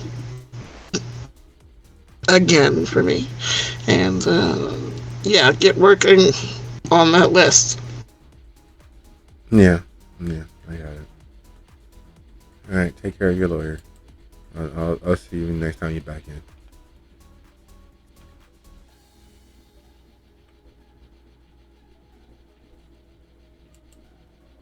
And when he steps out of the office, there is a decided temperature change. It's not immediately noticeable, but it is, in fact, at the end of it all, noticeable. There is a temperature shift that happens so precipitously that when he leaves the office, what's left behind is all but frost. There is an absence of warmth, not just in the immediate environment, but emotionally as well. It's that moment when you realize that other thoughts, unsaid thoughts, are having a gravitational pull. Unspoken personal truths, unstated realizations. I'm sitting in the office alone, preparing to open the door and slink up and into the haven itself, because there's much to do. Hester realizes not for the last time that this is the first time that she's been this alone in the haven.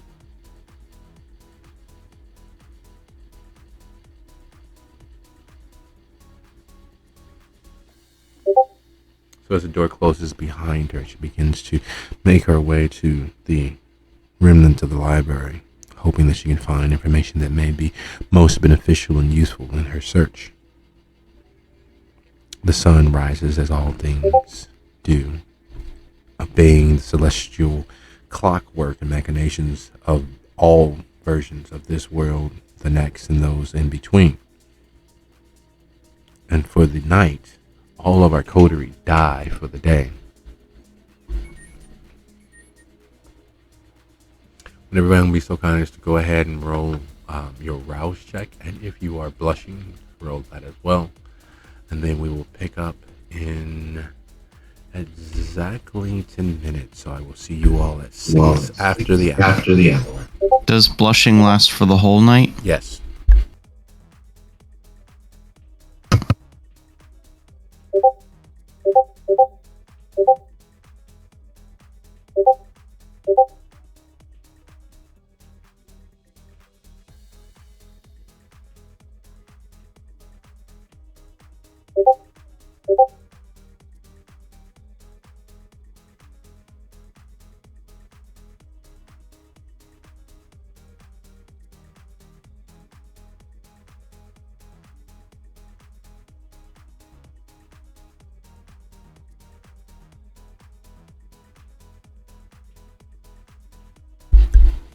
And we're back.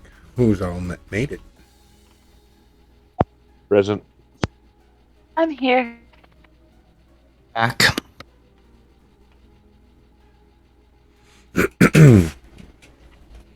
Excellent.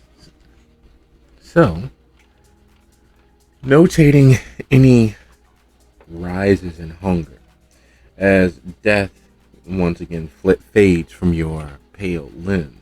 What is it on everyone's agenda for the evening with so much of it already having disappeared? This is, after all, Chicago, and it moves a mile a minute in its slowest periods. Waking from death, resurrecting to a new day. I would love to get a little bite to eat if I could. Excellent. Would you be so kind as to go ahead and roll your charisma plus streetwise plus 1?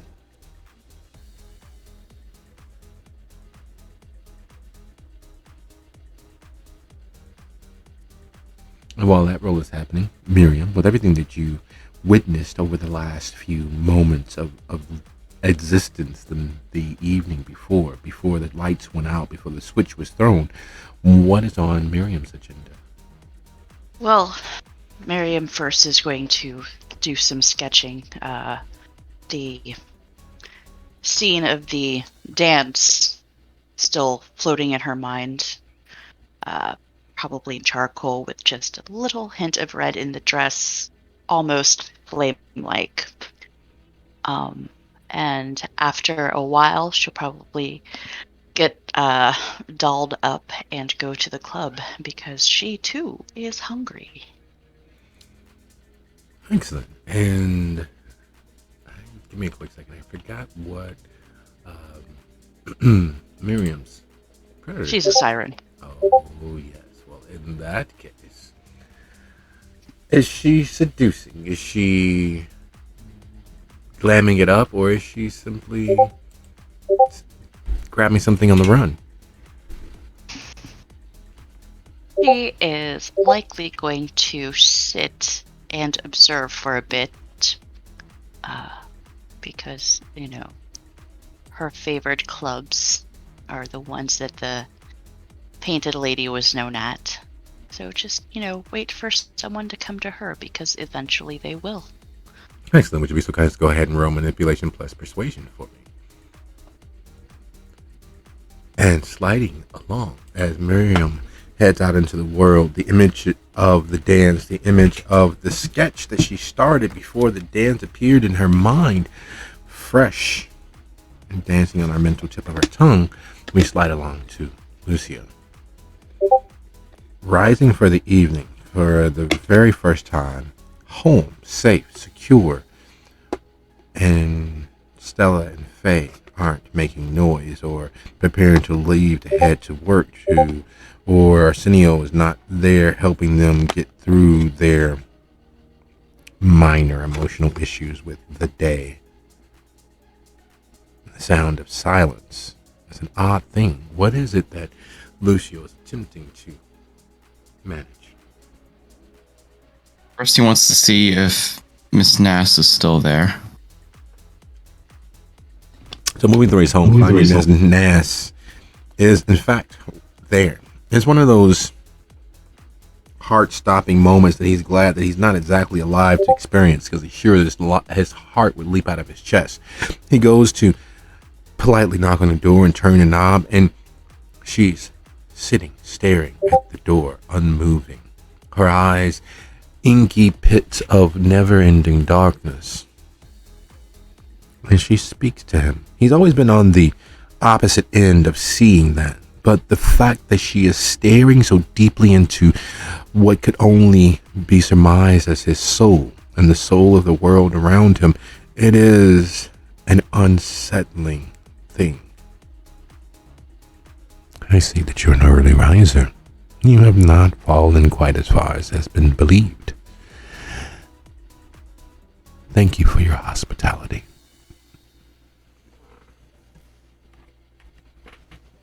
It's no trouble. It's strange as it sounds. It's nice to finally talk to another of my kin.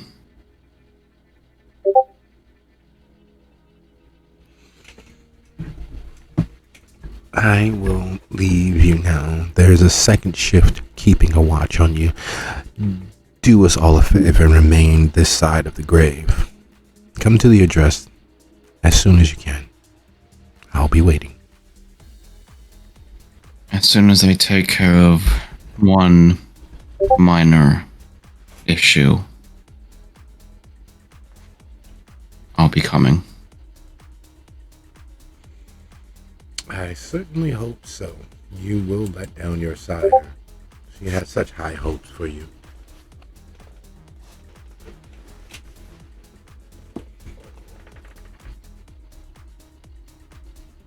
And as she leaves you to the silence that she was wholly part of, what she was looking on, what she was staring at, what she was viewing is no small bit of curiosity. What is it that, is there anything else Lucy would be aiming to do, knowing what lays on the agenda for the coterie?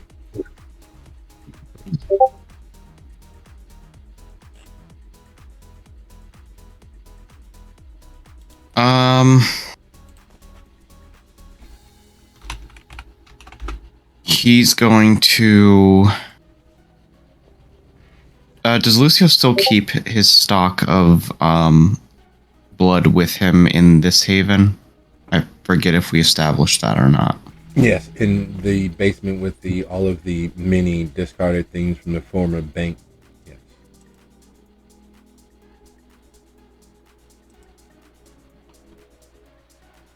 It's not good business to take from one's own stock, so he's actually going to leave that, and he's going to go out to hunt before meeting with the rest of the coterie. The goal still being find another kindred. His hunger is getting a little high. That's why he wants to take care of that. Okay. Would you be so kind as to go ahead and roll strength plus occult? Strength and occult, you said? Yes.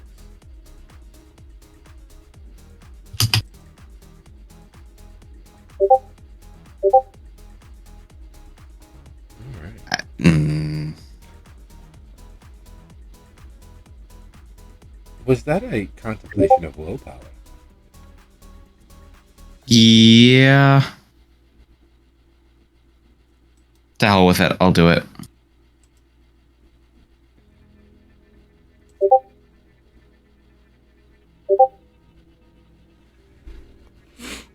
All right. So with that roll commenced and now all of the other rolls in process, Hestia arising for the evening with the beast its ever hungry self.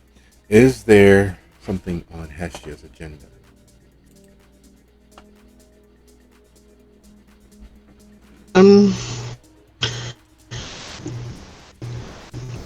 First thing she's gonna kind of remember from last night was how down Donnell seemed when she said fix the staff thing first before she'd go visit.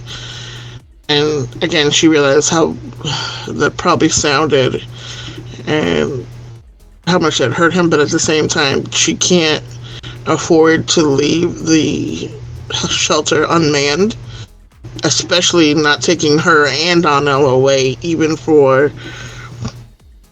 that specific reason. So there's a little bit of contemplation of that.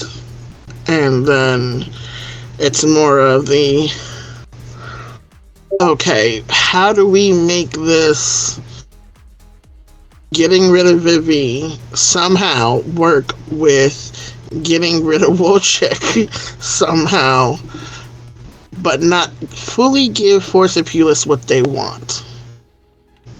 It's a lot of chess moves in her head. She's trying to figure out she needs to help Lucio get his family free, but at the same time, they need to not give Wojciech what he wants. And they need to not have Forcipulis completely have what they want either. Because who knows what the hell that's going to cause. Which is the lesser of what evil, because there's not two evils, there's about 3 or 4 of them right fuck now. So she is mentally playing chess and laying things out in her head, trying to fit the puzzle pieces together so that when she meets up with the rest of the coterie, they have some basis of a plan to start with for the night, seeing as how the clock is ticking down as to how long they have to catch Vivi. From both sides, being the council and now Wojciech. So, that whole situation. And then there's also in the back of her head the whole Tremere issue of being reminded that she has brought nothing typically to the Chantry other than sometimes bad press and sometimes acclaim through her actions, but it's not enough to sustain her place there without some sort of change. So again, she's trying to sort stuff out, then realizing she's hungrier than she thought. And what to do about that. What to do indeed. There is, well, not to drive home that point too finely, but just beneath her feet, less than 100 feet away from where she presently is standing, is a slew of cast-off outsiders, forgotten members of society that she could have at a moment's notice. She could have her fill and no one would ever care. A little sip, a little pleasure given to these sad and degenerate cast-off members of society. And if she has an accident, well, you know, there are facilities very nearby So she could easily make them disappear. And it's not like she hasn't done it before. And that worked out for everyone.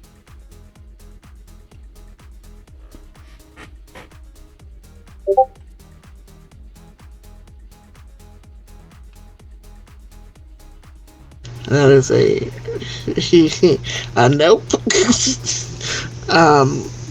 Despite how easy it would be, I think that's what keeps her from doing it.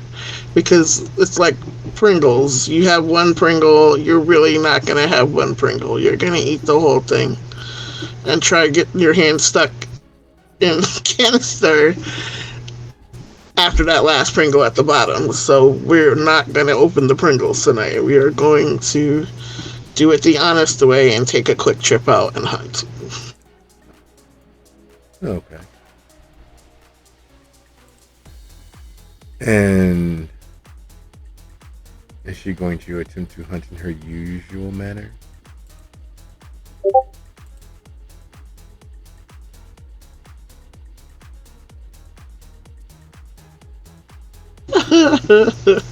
Sorry. Bar. Probably go to a bar, and obviously since she's blushed, she should be able to fit in a little better as far as human goes. Okay. We're just going to go ahead and roll your charisma subterfuge.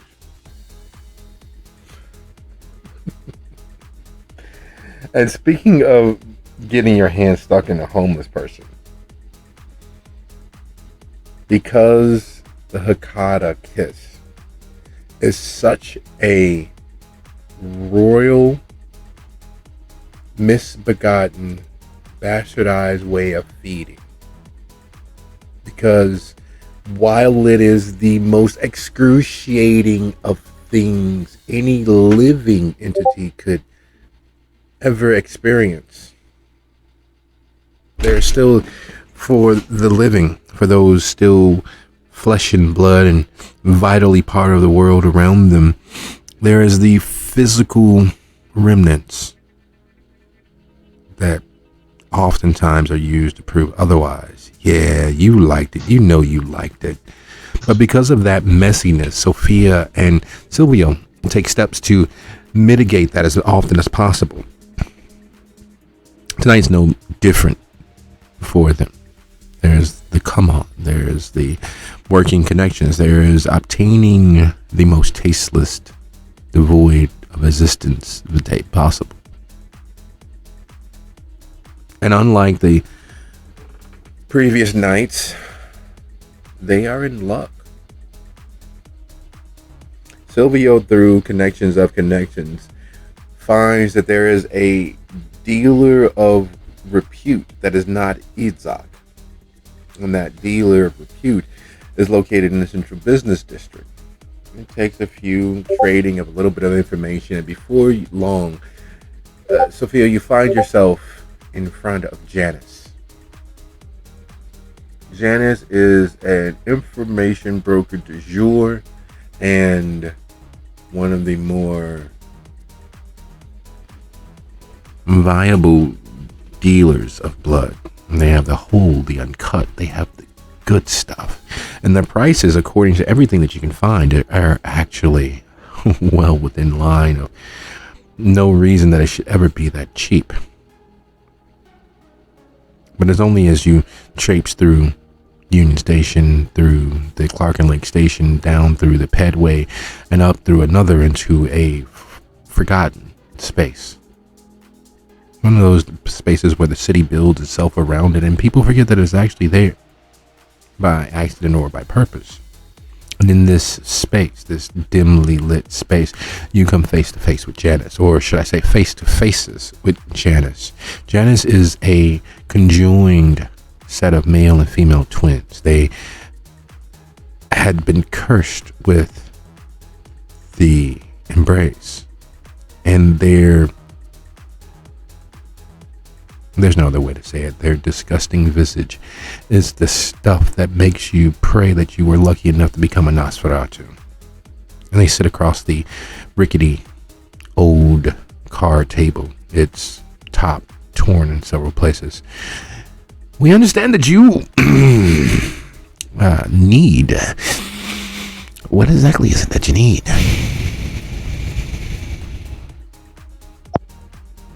Oh, nothing too fancy. Just, some sustenance. Well, we have the good stuff. We have the better stuff. And then we have the best of the best of the best, sir. Well, how about a little sampling? I could go for a sampling. Excellent. They reach behind them into the cooler, which is not in fact a cooler. It is actually a freezer, a chest freezer, but it's set to its lowest setting. They produce several canteen-styled thermoses.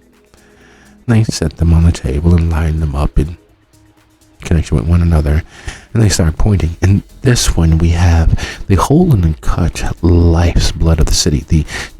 Chicago used to be the pig slaughterer of the world, and well, we have pigs and cows, and there's a Saint Bernard in this one as well. You may like that. It's a bit spicy. They had a well-used life. And then this one, we have the municipal worker. It's our most popular pack. There's a few DMV clerks, firemen, and this one you'll love. It's Grandma who reads to preschoolers fairy tales every day. Nice. And then this one you might like. We get this one from the municipal correction facility. It's filled with rapists and drug dealers and killers who are surprisingly hardy and ardent in their pursuit of life. Which would you like to start with? Well, I think I will skip out on any of the animal blood. But it's an acquired taste. They are part of the no-kill shelter network. They're really, really interesting. It's unctuous, I believe, is the word used. I don't know. I've tried animal blood before. It is not my thing so much. Perhaps we will go with Grandma. Grandma sounds delightful. Oh yes. This is the municipal pack is always our favorite. We had the maitre d for Michael Jordan's restaurant. Oh my God, it was such a lovely blend of depression and smarminess. That's smarminess, definitely. But the Grandma, you'll love this one. Seems as if she was a burlesque dancer back in the late 50s during her teenage years. It's surprisingly smoky, and they slide the decanter over, taking the top off and giving you the opportunity to take a whiff of the resonance therein and begin to pour you a small sampling of a draught. It's not even a full taste, but just the hint of it on the nose is enough to stir certain feelings. That wild, rebellious youth comes to mind, that willingness to live a full and happy life, being accepting of what the world tosses to you and unwilling to give in. It's an interesting mix because it's a little gamey, but yet there's a hint of sweetness to it, a melancholy reservedness to it underneath. And just as you pass it over the fricative palate, absorbing all of the scents and aromas and the taste of it, the mouthfeel of it, the spice hits the wild child hidden underneath layers and layers of banality that comes with age. It has been quite some time since you drunken someone who lived a full life.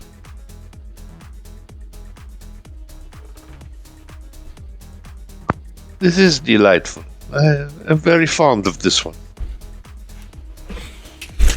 Excellent.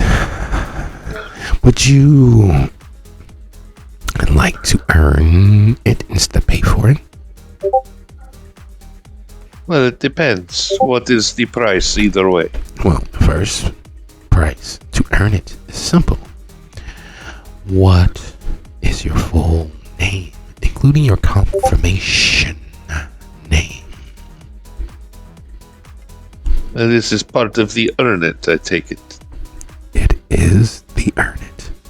We've heard things about your presence in the city. Oh, I see. What have you heard? You can already see ours. There's nothing else for us to show. But if you would like us to perhaps put on a little dance for you, how you wooed the seneschal, how you corralled the uncorrallable.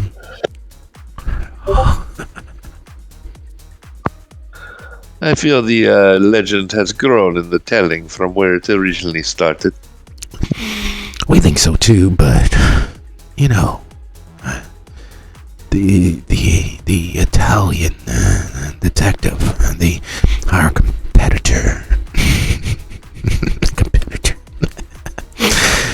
well, he's one of your charges.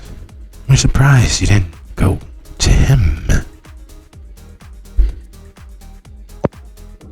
To the Castigliones, you mean? No. Who wants cheap blood? Who wants the fake stuff? That's like having a thirst for whiskey and drinking a near beer instead. Why would you do that to yourself? I do not know.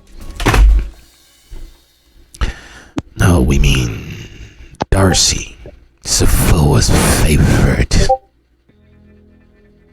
Oh, yes, Mr. Darcy. So, what's your full name? That depends. What is the cash price? For this quality, easy. 3,500 per trout. A small pittance, but it's good stuff. And we've got more. She still has another 4.5, 5 months before the cancer takes her.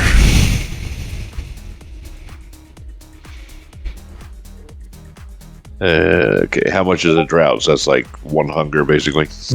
Yeah, exactly that.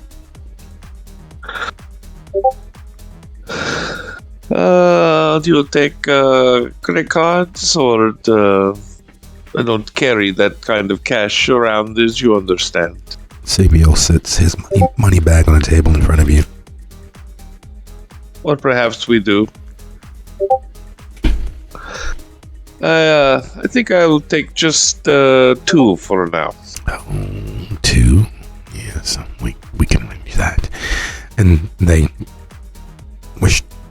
begin moving their sampling platters back into the cooler and produce a thermos. It's a small water bottle, really. It's one of those new modern little liter numbers, and they pass it across to you. We'll give you a little extra. You'll be back. And they begin reaching towards the money belt.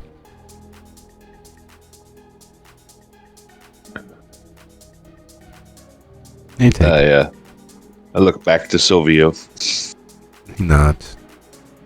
And they take the money belt and begin counting out 3,500, and they're surprised that someone would keep this amount of money on them. And then they look from you to Silvio as if they're weighing and measuring. We have a request. All right, I'm listening. We'll give you a discount next time you come back for just a little sample of that one. He looks like he's had an interesting life.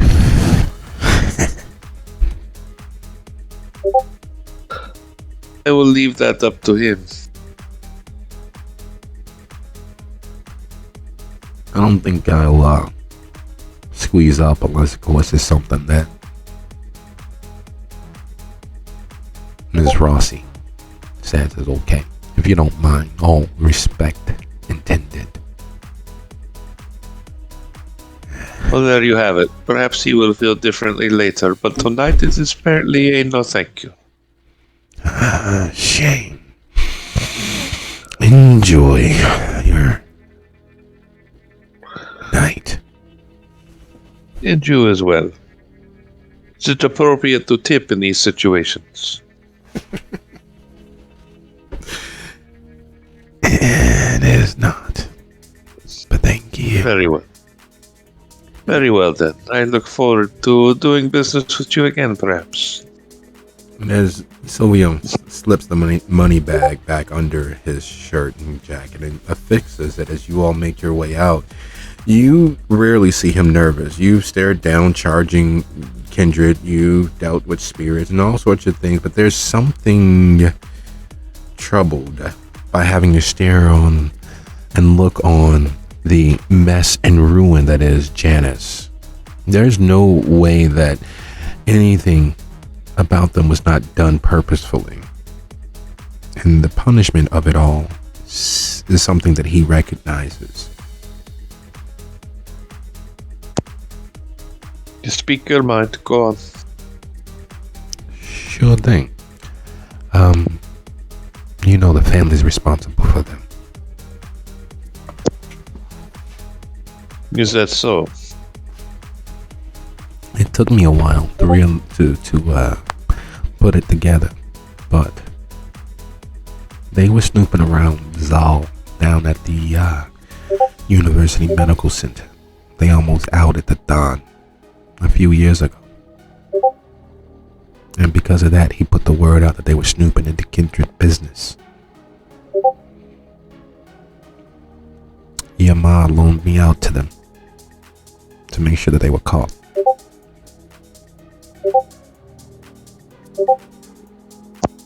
I see. Is this why she was interested in your blood, perhaps? I'm thinking.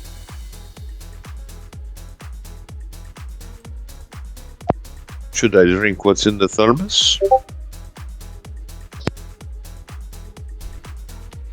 Oh yeah, the business. They don't know all the details, but I'm sure they could find out with a little sip.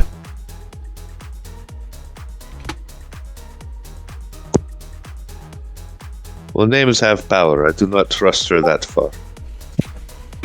Yeah, that's the thing. They haven't given it up. They've actually become a little more devious as far as legend supposedly goes. They're information brokers, but no one ever goes to them for information. So it's kind of like Google. You get all this power, but as long as you don't need it, and as long as you don't use it, nobody cares. Until that one time you do, and then the world ends.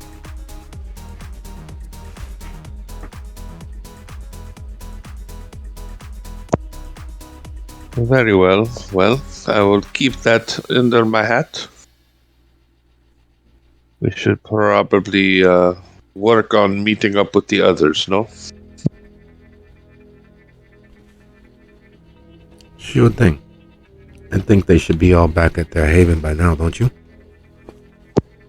I think so. And I don't know when my other servant will be reporting in, hopefully. Nothing has happened to them. I doubt very much that that is the case, but you know, things happen. This is a very strange city, Chicago.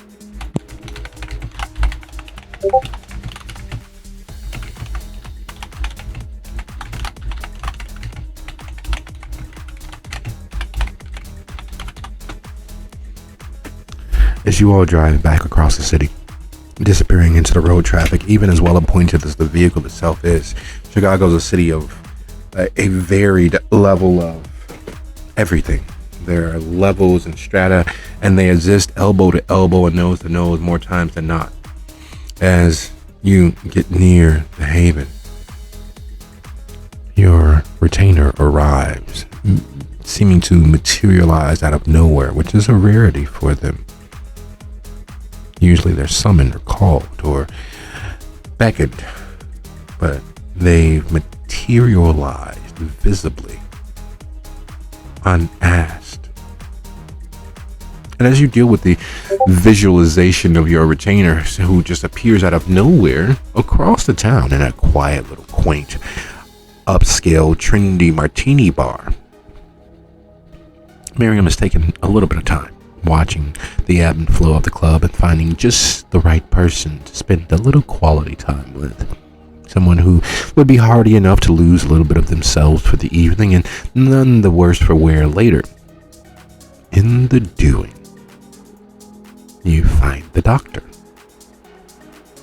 They are a practicing ortho surgeon at the University of Illinois Medical Campus. They have recently divorced their spouse. They have managed to take a night for themselves because of everything that they've been dealing with over the last few months. Their life has been going to hell. Their cousin Itzhak has decided to drop out of medical school. Even when he lost his finger last year, he didn't think about dropping out of medical school. But he's dropped out of medical school. He's associating with people that can only be considered rough trade, and that's more pressing than them losing their wives. That has been more stressful for them than anything else. And that's what the conversation has been roughly about. And how they connect with the world that you have been a party to and part of takes forever to make itself known. And it's only as they keep talking and chatting you up and you appropriately, oh yes, well, you know, you realize that they've known who you were from the moment they walked in. They have received one of the full workings from neck to ankle down their back. It was a piece of divine inspiration. It is the idealized version of the heroic tale. The dark night of the soul, appropriately placed at just below their waist. From young neophyte hero to old wizened, from top of their back to their ankle, the tail plays out. And it's a perfect tattoo, because if they are clothed, you would never realize that sitting there across from you is a walking embodiment of the heroic tale.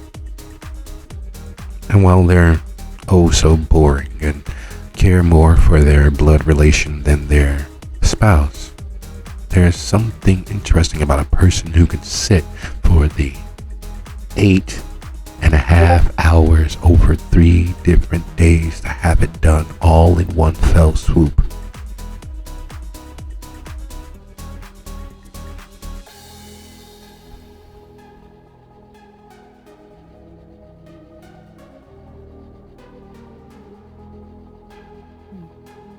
Clearly she is quite impressed, because the back is not always the easiest place to sit for.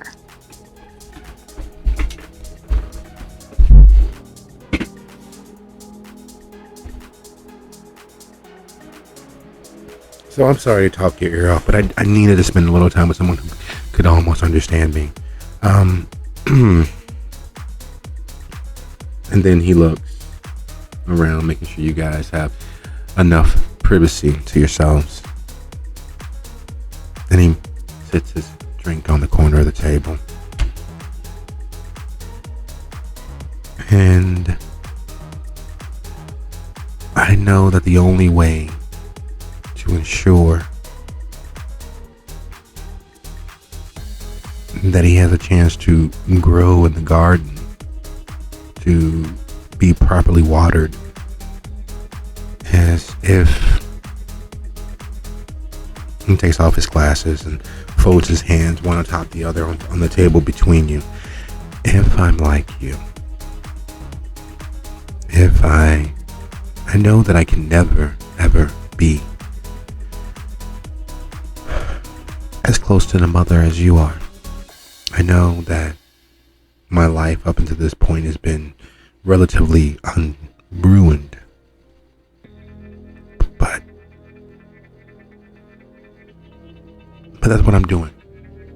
Being as no one is willing to guide me through the many gates of pain so that my eyes can open to the true freedom and reality of the world around us, while no one is willing to water the seed that I am into the bountiful bloom that I know that I can become.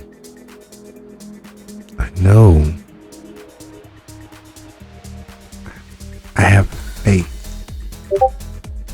believe that you could help me. You can help me. With the painting lady herself gone, and Urzuli gone, and the disco non-existent, I have not been supped upon. I have not been excoriated. I have not had the ability for my life to provide some pleasure to the children of our grandmother. And this is small of me, but I need to be excoriated. I need to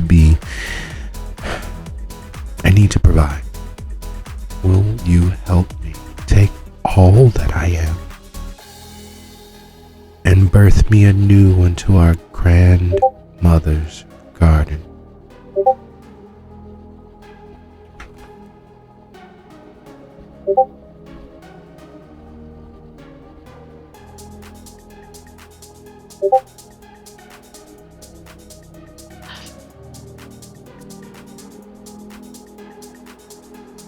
And what is it that you have to offer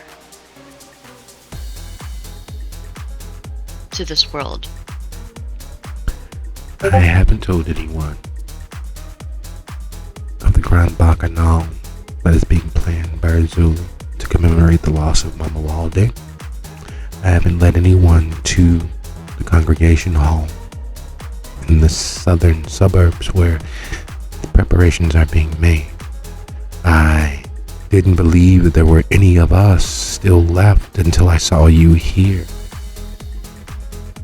And if you don't help me, if you are unwilling to or unable to, my life is over. Either way, my cousin Isaac was all that I had, and he's heading down a dark path that I cannot, as I am, help him find the light to. There's a gun in my waist that will be the last thing that I put to my lips.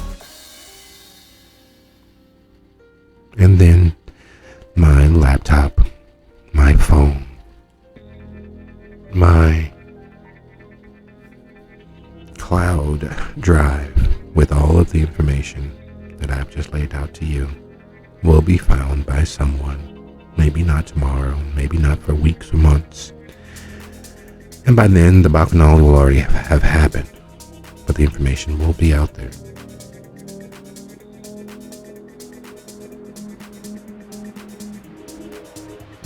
It's been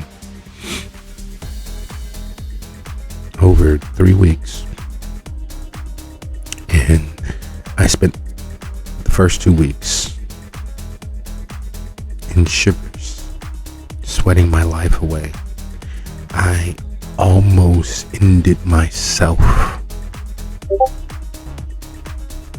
by leaping in front of traffic with my children near at hand. I was so pained by not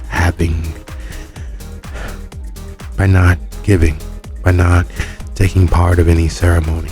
It has taken the last week for me to come to myself. My leave of absence from work is almost over, and I can't bear that place any longer. I can't bear being as I am any longer. The 3 weeks that I am sick, the pain that I am in is not providing any light. I haven't given in so long. And the pain is just pain. There's no education to it.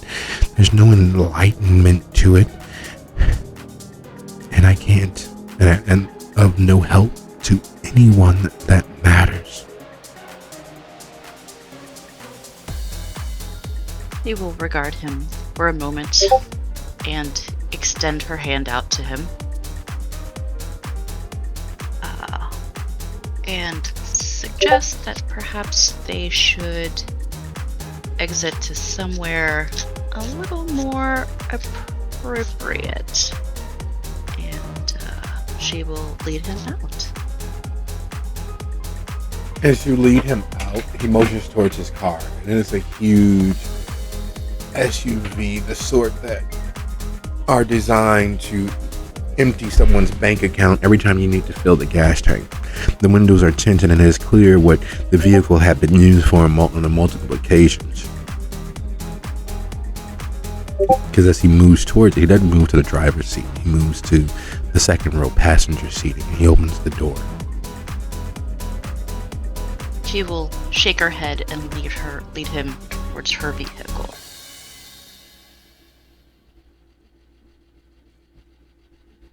He follows along, closing his door, not caring whether it's locked or not. I will sit until he puts his seatbelt on, instructing him to if he needs to.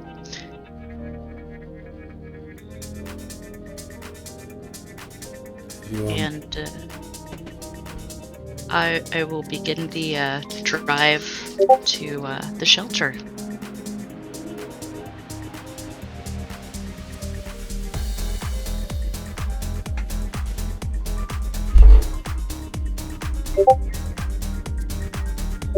So you keep him awake, you keep him alive, you keep him cognizant with conversation as you drive, or you just ignore him? I will tell him a little bit more about my story, how I, was myself a medical student, technically a doctor because I had started my residency, and I flamingly, epically burnt out, and here I am. You see, we have more in common than you think.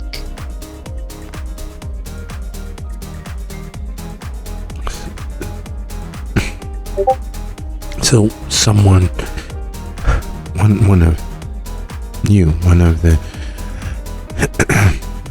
one of the sisters and mothers decided you were worth it. Even were your symptoms as bad as mine? Were you at such a loss, at such a low point when they lifted you up? You see, I didn't come to this life through that path. It was the art and the artistry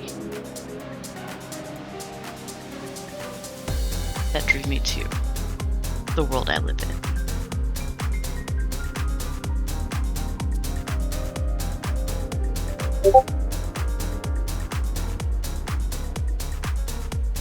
I used to think healing was my art. I even pushed Itzhak to pursue a career in medicine. And maybe I pushed too hard. I don't know. I just wanted the best for him. He's the only part of my family that I can accept. He's the only part of my family that mattered. There was something special about him. There's some light that he had that I thought that I had. I thought that I was special, but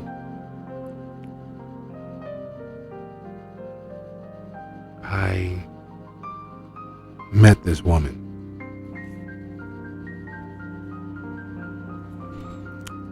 and I know it seems cliche, but I was with buddies who were they moved out to the suburbs, and we were at a bar not far from Union Station, and it was intense. It was life-changing. Her and her girlfriend, this blonde, was, oh God, there's no way to describe that night except for I saw God. And God as a woman. And it took a while, took a little bit of time, and I went looking and I saw it and I found.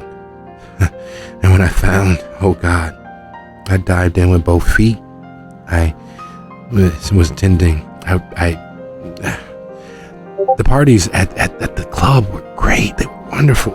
And then everything turned sideways. There was this party I was supposed to go to, a Dalton disco, but I had to work. And I knew that I should have called off. I should have called in sick. I should have anything. But no, it didn't work out that way. I couldn't go. Then everything went downhill from there. The parties became less. We were associating less, and it's just, you know how it goes. Like you're given a glimpse of heaven. You're given the chance to, and then it's taken from you because people think they know better. Anyway, I'm talking too much. I probably should sit quietly because we're going to, right? You're going to help me. Yes, I am going to help you, but you need to make a fully informed decision. There's more than just this particular group. It's important that you understand the politics involved with being fully involved. Does that make sense? Yes. Yes. The Bahari, the cult of the mother, they are scorned. They are reviled. Some even might say feared. And fully immersed in that world, you will always be a target. Always. There are other paths. I don't mind being a target. I don't have much left. I don't have anything left in the tank. This is it for me. I know it seems sad to say it out loud when I say it like that, but that is the truth. I have lost everything. I have given everything, and now I need to give one last thing. I need to get my heaven for as long as it lasts. I don't mind being hated. Hell, I'm hated now. My wife's brother is a cop. Every time I go down to the bank to pick up my check, I get a ticket because he wants to prove to me what an idiot I am in leaving his sister. He cares about his sister. She doesn't understand. She's unwilling to open her eyes. I took her to one party and she freaked out before anything even happened. She said it was a sex thing, and it's not. She said if I want to sleep with other women, then why did I get married? It's not about sex. Yeah. You sometimes get a little too excited. Sometimes you get a little too involved, but it's not sex. How can you make something so divine dirty? Stupid non-believers.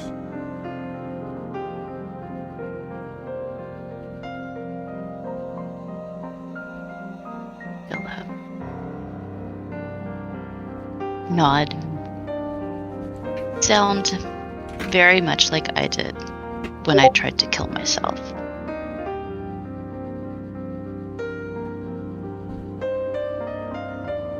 It's not killing myself, and everyone keeps saying that, but it's not killing myself. It's all there is left. I'm already gone.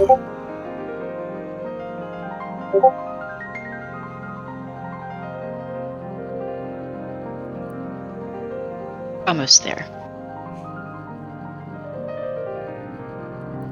And as you see the haven rising up out of the neighborhood, as the tallest building in its immediate vicinity, it does very much seem as if you're rolling towards a tower of ill repute, as if this is the last holdout of civilization, as if it is keeping watch against something. The neighborhood itself, you never really noticed or really cared, but if you pay attention to the neighborhood, especially driving in from the east, all but leads you directly to the shelter. It's even worse coming from the north. It is the first big thing you see, and it is hard to not be pulled towards it, to be attracted towards it. It pops up out of the neighborhood. It's the center of things, and it has its own gravitational pull. It's only now that you really notice it, because you've always been busy when you've made your way here, or you've been in the company of others, but in the company of this particular gentleman, the company of this particular believer, it's like a beacon. It's safety. It's security. It is the last holdout, and it's where you're headed. And speaking of the last holdout, as Naz leaves and Lucio finds his way hunting. He's never been a fan of hunting, not in a typical sense, not for food or points or anything such as that. He's always hunted for the good, speaking for those who can't speak for themselves, defending those who have not the ability to do so. It comes strangely more natural. He follows the predator as they move along the alleyway, first looking into one home and then the next, clearly casing the place to sneak inside and abscond with the denizens therein lifeblood. And he follows his target, his soon-to-be morsel, for a few more houses as they case the place, looking for security systems, making sure that there are no dogs or pets. And just as he finds a basement apartment, what people call the garden apartment, which has never made any sense because he's never seen a garden apartment for any of these basements ever. He's never seen a garden anywhere near them, but they're always called garden apartments, and the windows are always just small enough to let in the appropriate amount of light so that they can stay barely within the grandfathered in code. And this gentleman pries open the window, unlatching it so that it finally lifts up and he can begin crawling in. Lucio pounces, his fangs sinking in before the man has time to respond, because even kindred are prone and privy to the kiss. And as the blood flows past Lucio's lips, it's only at this point that he begins to smell the scent of alcohol on the man's skin. It's only at this closeness that he begins to smell the sweat on this man's skin. It's only at this closeness that he realizes that, pale though the man is, it's not from lack of living, it's from indulging in illicit and illegal drug activities. His thinness is not because his organs inside have atrophied because of lack of need and use. His wily, squirrely casing of homes was so that he might make off with items of value. And as the blood coats his tongue, sliding down into his gullet, Lucio realizes that the connection between kindred and those who live at the edge of society is one of sameness. The same outward signs that kindred display are the same outward sign as common criminals, thieves, murderers, and worse. And as the man is lost to the fugue and pleasure of the kiss, how very human he is apparent in the soiling he does.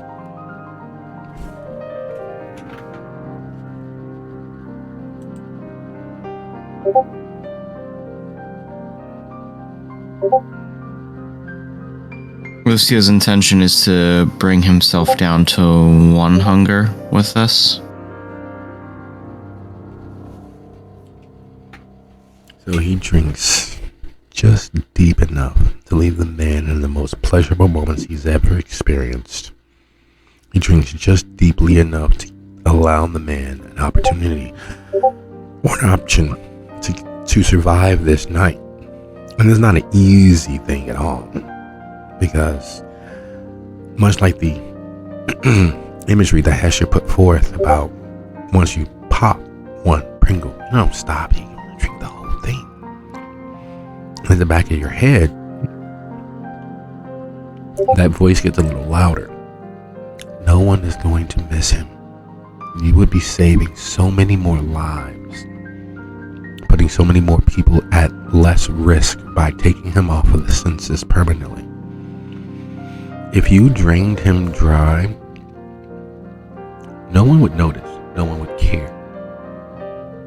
If you drained him dry, you might be doing the only good thing that you could for someone like this. If he's willing to break in homes, he's willing to crawl through windows, God knows what he's willing to do if he's even further from his fix. This is the sort of person that would stab a person to death because they need what's in their wallet without even realizing what they've done.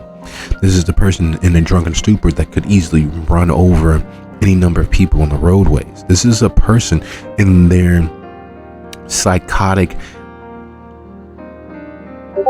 being, high off their mind, drunk off their mind, back of beyond gone, could cause an untold number of deaths. It is the far nobler thing to remove them from this existence, to remove the threat that they are permanently.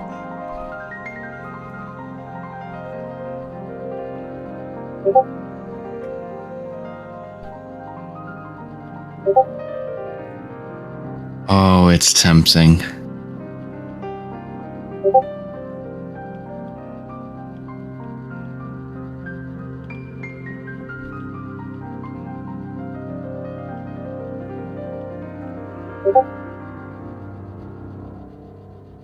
I think... Ooh, wrong thing.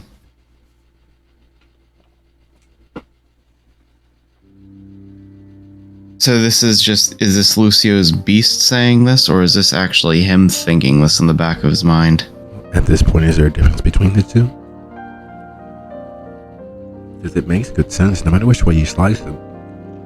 Up is up, down is down. Gravity still has its weight no matter where you are. You may not feel it as heavily, but the truth of the matter is, there's no way that this person, this being in your arms, is not a detriment to society as a whole. You know how averages are made. You take the highs and you take the lowest, and somewhere in the middle is the average. And there's usually a singular number or a range.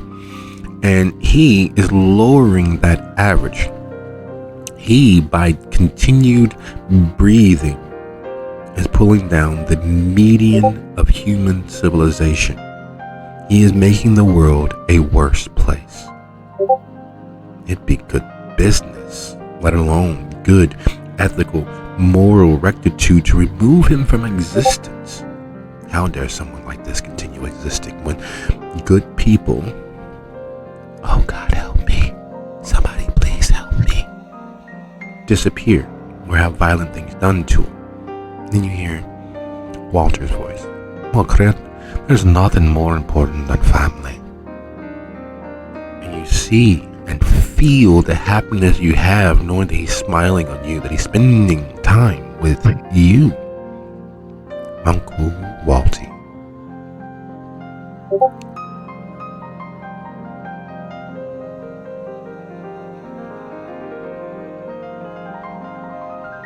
Thinking of Nash actually snaps him out of that line of thinking of all the lives that he destroyed, how the one man managed to almost single-handedly ruin dozens, possibly nearly 100 lives throughout his existence. Lucio stops himself from taking everything and simply drags the man into a side alley and leaves him there from wherever he was. Remembering to lick the wound closed. And as you lick the wound closed and back away from the body, because that's what he is. He's a waste. He's a body that's just going through the motions of life. A predator on the whole of society that could have been ended by your actions. The same thing that should have been done with Nash all those years ago, and all those lives that would have been saved. But instead, you choose to hope. To hope for yourself to not be that monster. But sometimes to fight the dark, you need to be a monster. And as you walk away, where do you head? Do you head back to the Haven? There is work to be done after all. Yeah, he heads back to the shelter.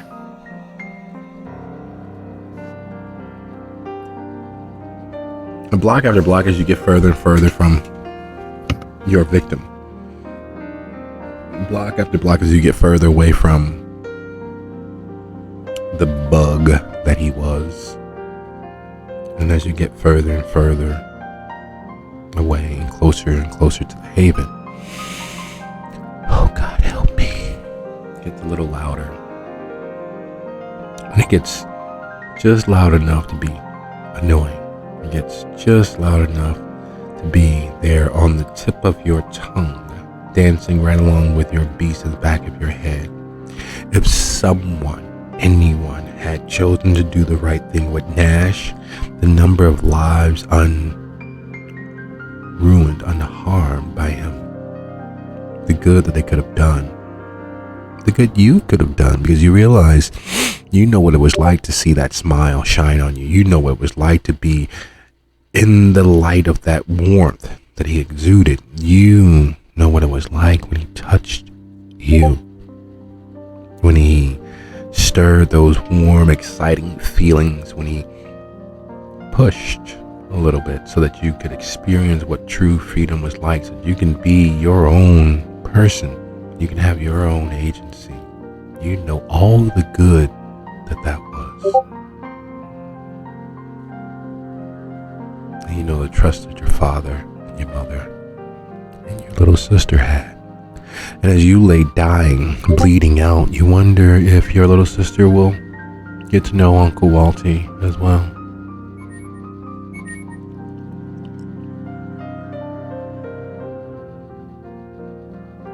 And you're at the shelter. And Miriam is pulling in. And Sophia is pulling in. And there's a convergence of fate as you all arrive at nearly the exact same moment. And those feelings dance just there out of reach. And speaking of dancing just there out of reach, it has been forever since you've gone out and hunted Hestia. You've had the opportunity of utilizing Lucio's stash. You've had the benefit of having your victims all but deposited into your lap. In the hunting for the evening, there are certain things that stand out. Just in a matter of months. It's only been months, right? It hasn't been nearly a year since the last time you were out with Dizzy. It hasn't been, but it has been. And the world has moved on. Interesting, witty conversation literally is sharing pictures, or more exactly, memes and videos. People are sitting across the table from one another, passing their phones back and forth instead of talking out loud. Instead of making eye contact, the screen takes up their view. And you hear a chuckle here and a smile there. And the world has moved on. You find yourself at one of your formerly frequent watering holes. The decor has changed. Gone is the warm brown backing that was behind the bar. The mirror has been painted over with swirls and curlicues. The as if the world can't bear to look upon itself anymore. The floor has been redone. Gone are the classic black and white checkerboard of Alice in Wonderland. Instead, in its place is a fall wood floor that's muffled sound. You don't hear the click clack of heels across the floor. The booths have been torn out and they're all high top cocktail tables with chairs tall enough that you need a ladder to get into. Gone is the violent, capable doorman who formerly protected the place. Instead, there are two hostesses at the door, one with a clipboard with no names on it and the other with a headset connected to, again, a phone, which you know on the other end is the manager, who also happens to be the bartender. Gone are your regulars you used to see here. No long conversations about bands or music or books they might have read. Instead, it's the passing of cell phones and the ha, yeah, I've seen that, or the oh my god. There are certain times in the immortality that Hesha has experienced where she's felt old. She's felt outside of the pace, the ebb and flow of the world around her. There's always been places, throwback places, small places like this, where she could forget that time is the thief of always. That tomorrow is ever hungry eating today.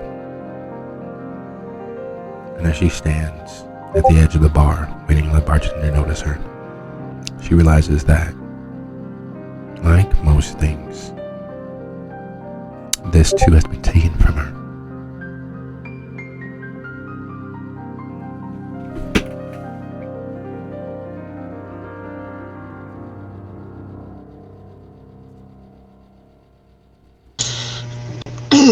There is somewhat the feeling of a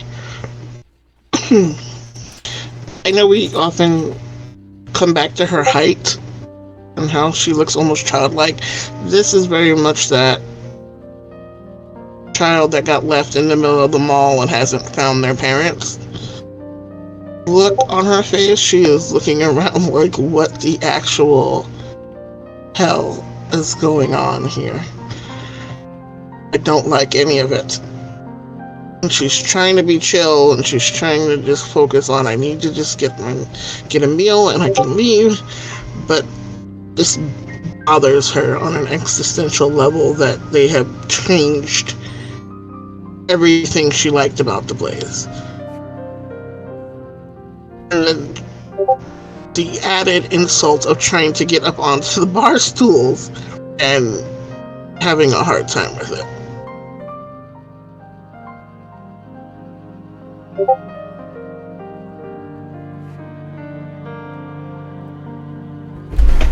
And the bartender finally sees you and they go to smile, but it fails somewhere between the M and the I.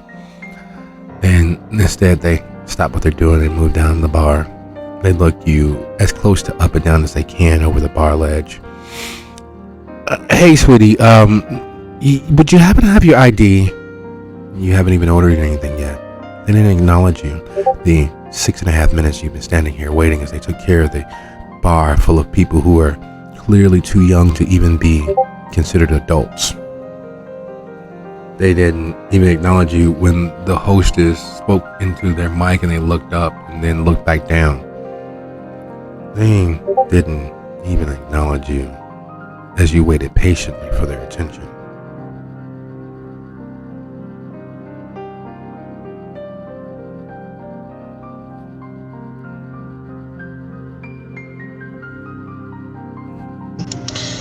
Estia is very much used to this, so of course they have a current ID with with their, I guess you call it face or mask, sorry, on it. They tend to keep up with that sort of thing and slide it across the bar. I'm just short. Oh no, it's not that. I just got, and they look down. Oh yeah, you're fine. I see the 19.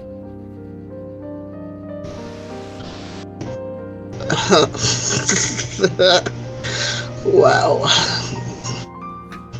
So this place looks pretty new. Oh yeah. We've gotten really popular lately, so the new owners have been putting money into the place. I told the old owner that they should have. Like I was working like 3 days and they still hadn't like made sure that we were completely stocked. Like, what the fuck, man? But anyway, what can I get you to drink? You want a vodka Red Bull? You want a Truly? We got a Guinness if you're into that old shit. There's a weird eye twitch when they say truly. Do you know how to make a black and tan? Oh, what? Old fashioned. Don't come in here with that stump the bartender shit. Do you want a drink or not?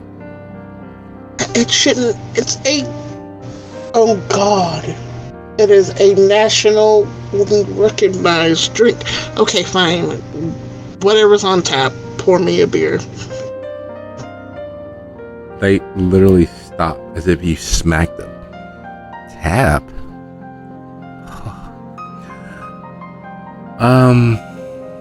We've got a list of IPAs, and they reach for a almost dry paper printed menu. You can tell it is the sort of thing that's printed on an inkjet every day because the ink is a little runny already. They try to slide it towards you, but because it's so damp, it doesn't go anywhere, so they have to lift it up and place it down in front of you.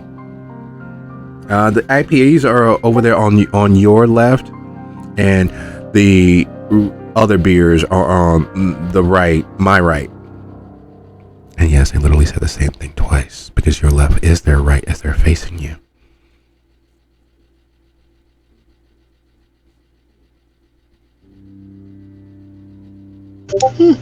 Dusty is having the worst time trying not to just tiny leap over the bar and rip their throat out. Anyway, she's looking at the list and just randomly picks a name and sees that it's like some sort of blueberry pie IPA thing, and she just like winces internally. Don't forget that it's blueberry and acai, but okay, yeah, we got a couple of those left. They're not that great, but I expect as much. You got a card that I can start your tab with? I'll just pay cash, and this will probably be my only drink. Cash? And they come back with your bottle that was clearly handcrafted. It's oblong. There's a few imperfections, clearly part of their aesthetic. And they set it down in front of you without even offering you a glass. Now it's gonna be $13.75.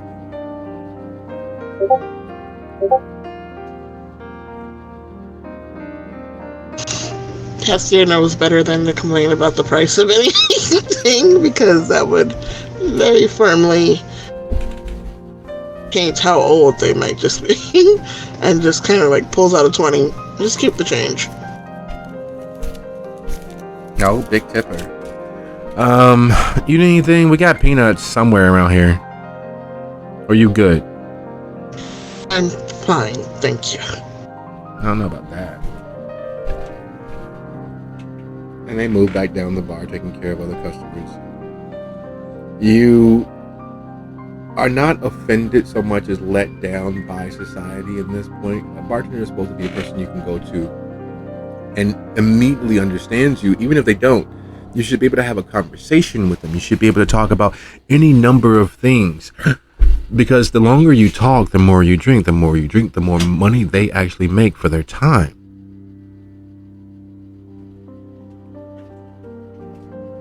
Yet, all of those skills that are part of the training process of learning to be a bartender, or even wanting to actively pursue it and make money, seem to have been lost and forgotten.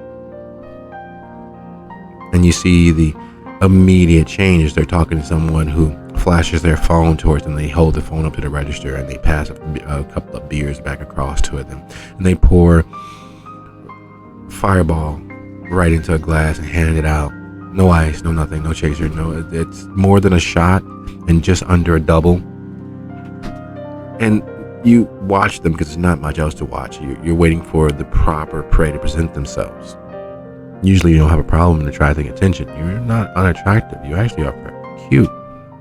You've done your best with your best. And it has always worked. It's always attracted attention. It's always brought people to you. Here, in this pace that is moving at the speed of light, literally, as you see phones popping on and off in the darkness. In the ambiance that was supposed to be somewhere quiet and cozy, you see everyone's face clearly as they're looking into their phones glint off of their glasses as they're focused on everything outside of the moment that they are in.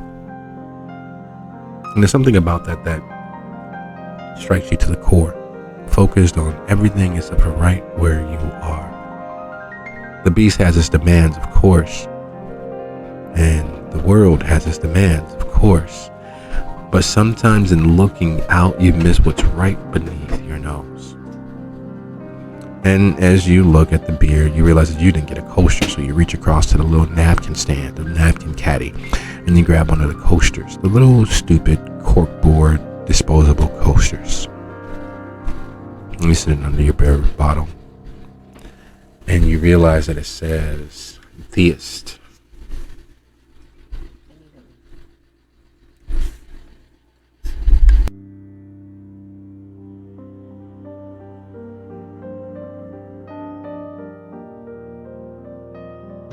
So that's the new name of the bar? Or what? If it was the name of the bar, it'd be perfect, because it makes no sense for most people. However, it's not the name of the bar. It is advertising so pervasive, and they reach out to the world. They do outreach work. They even started a shelter not far from the Haven. And they are subliminally easing their existence into every facet. Not only are those annoying billboards being changed out with enough regularity to attract attention, but they've begun advertising at bars. Where else are they advertising? Who else are they pulling to their number? How else are they replenishing their stock?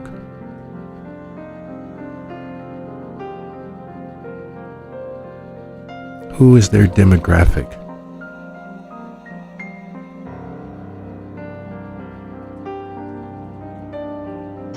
Well, it's obviously these sort of people, seeing as how it is in a bar full of them. But the sheeple, I'm guessing, is what they want. Those easily swayed and manipulated. So it's funny that kindred look for the same sort of people. They have the same prey. Exactly that.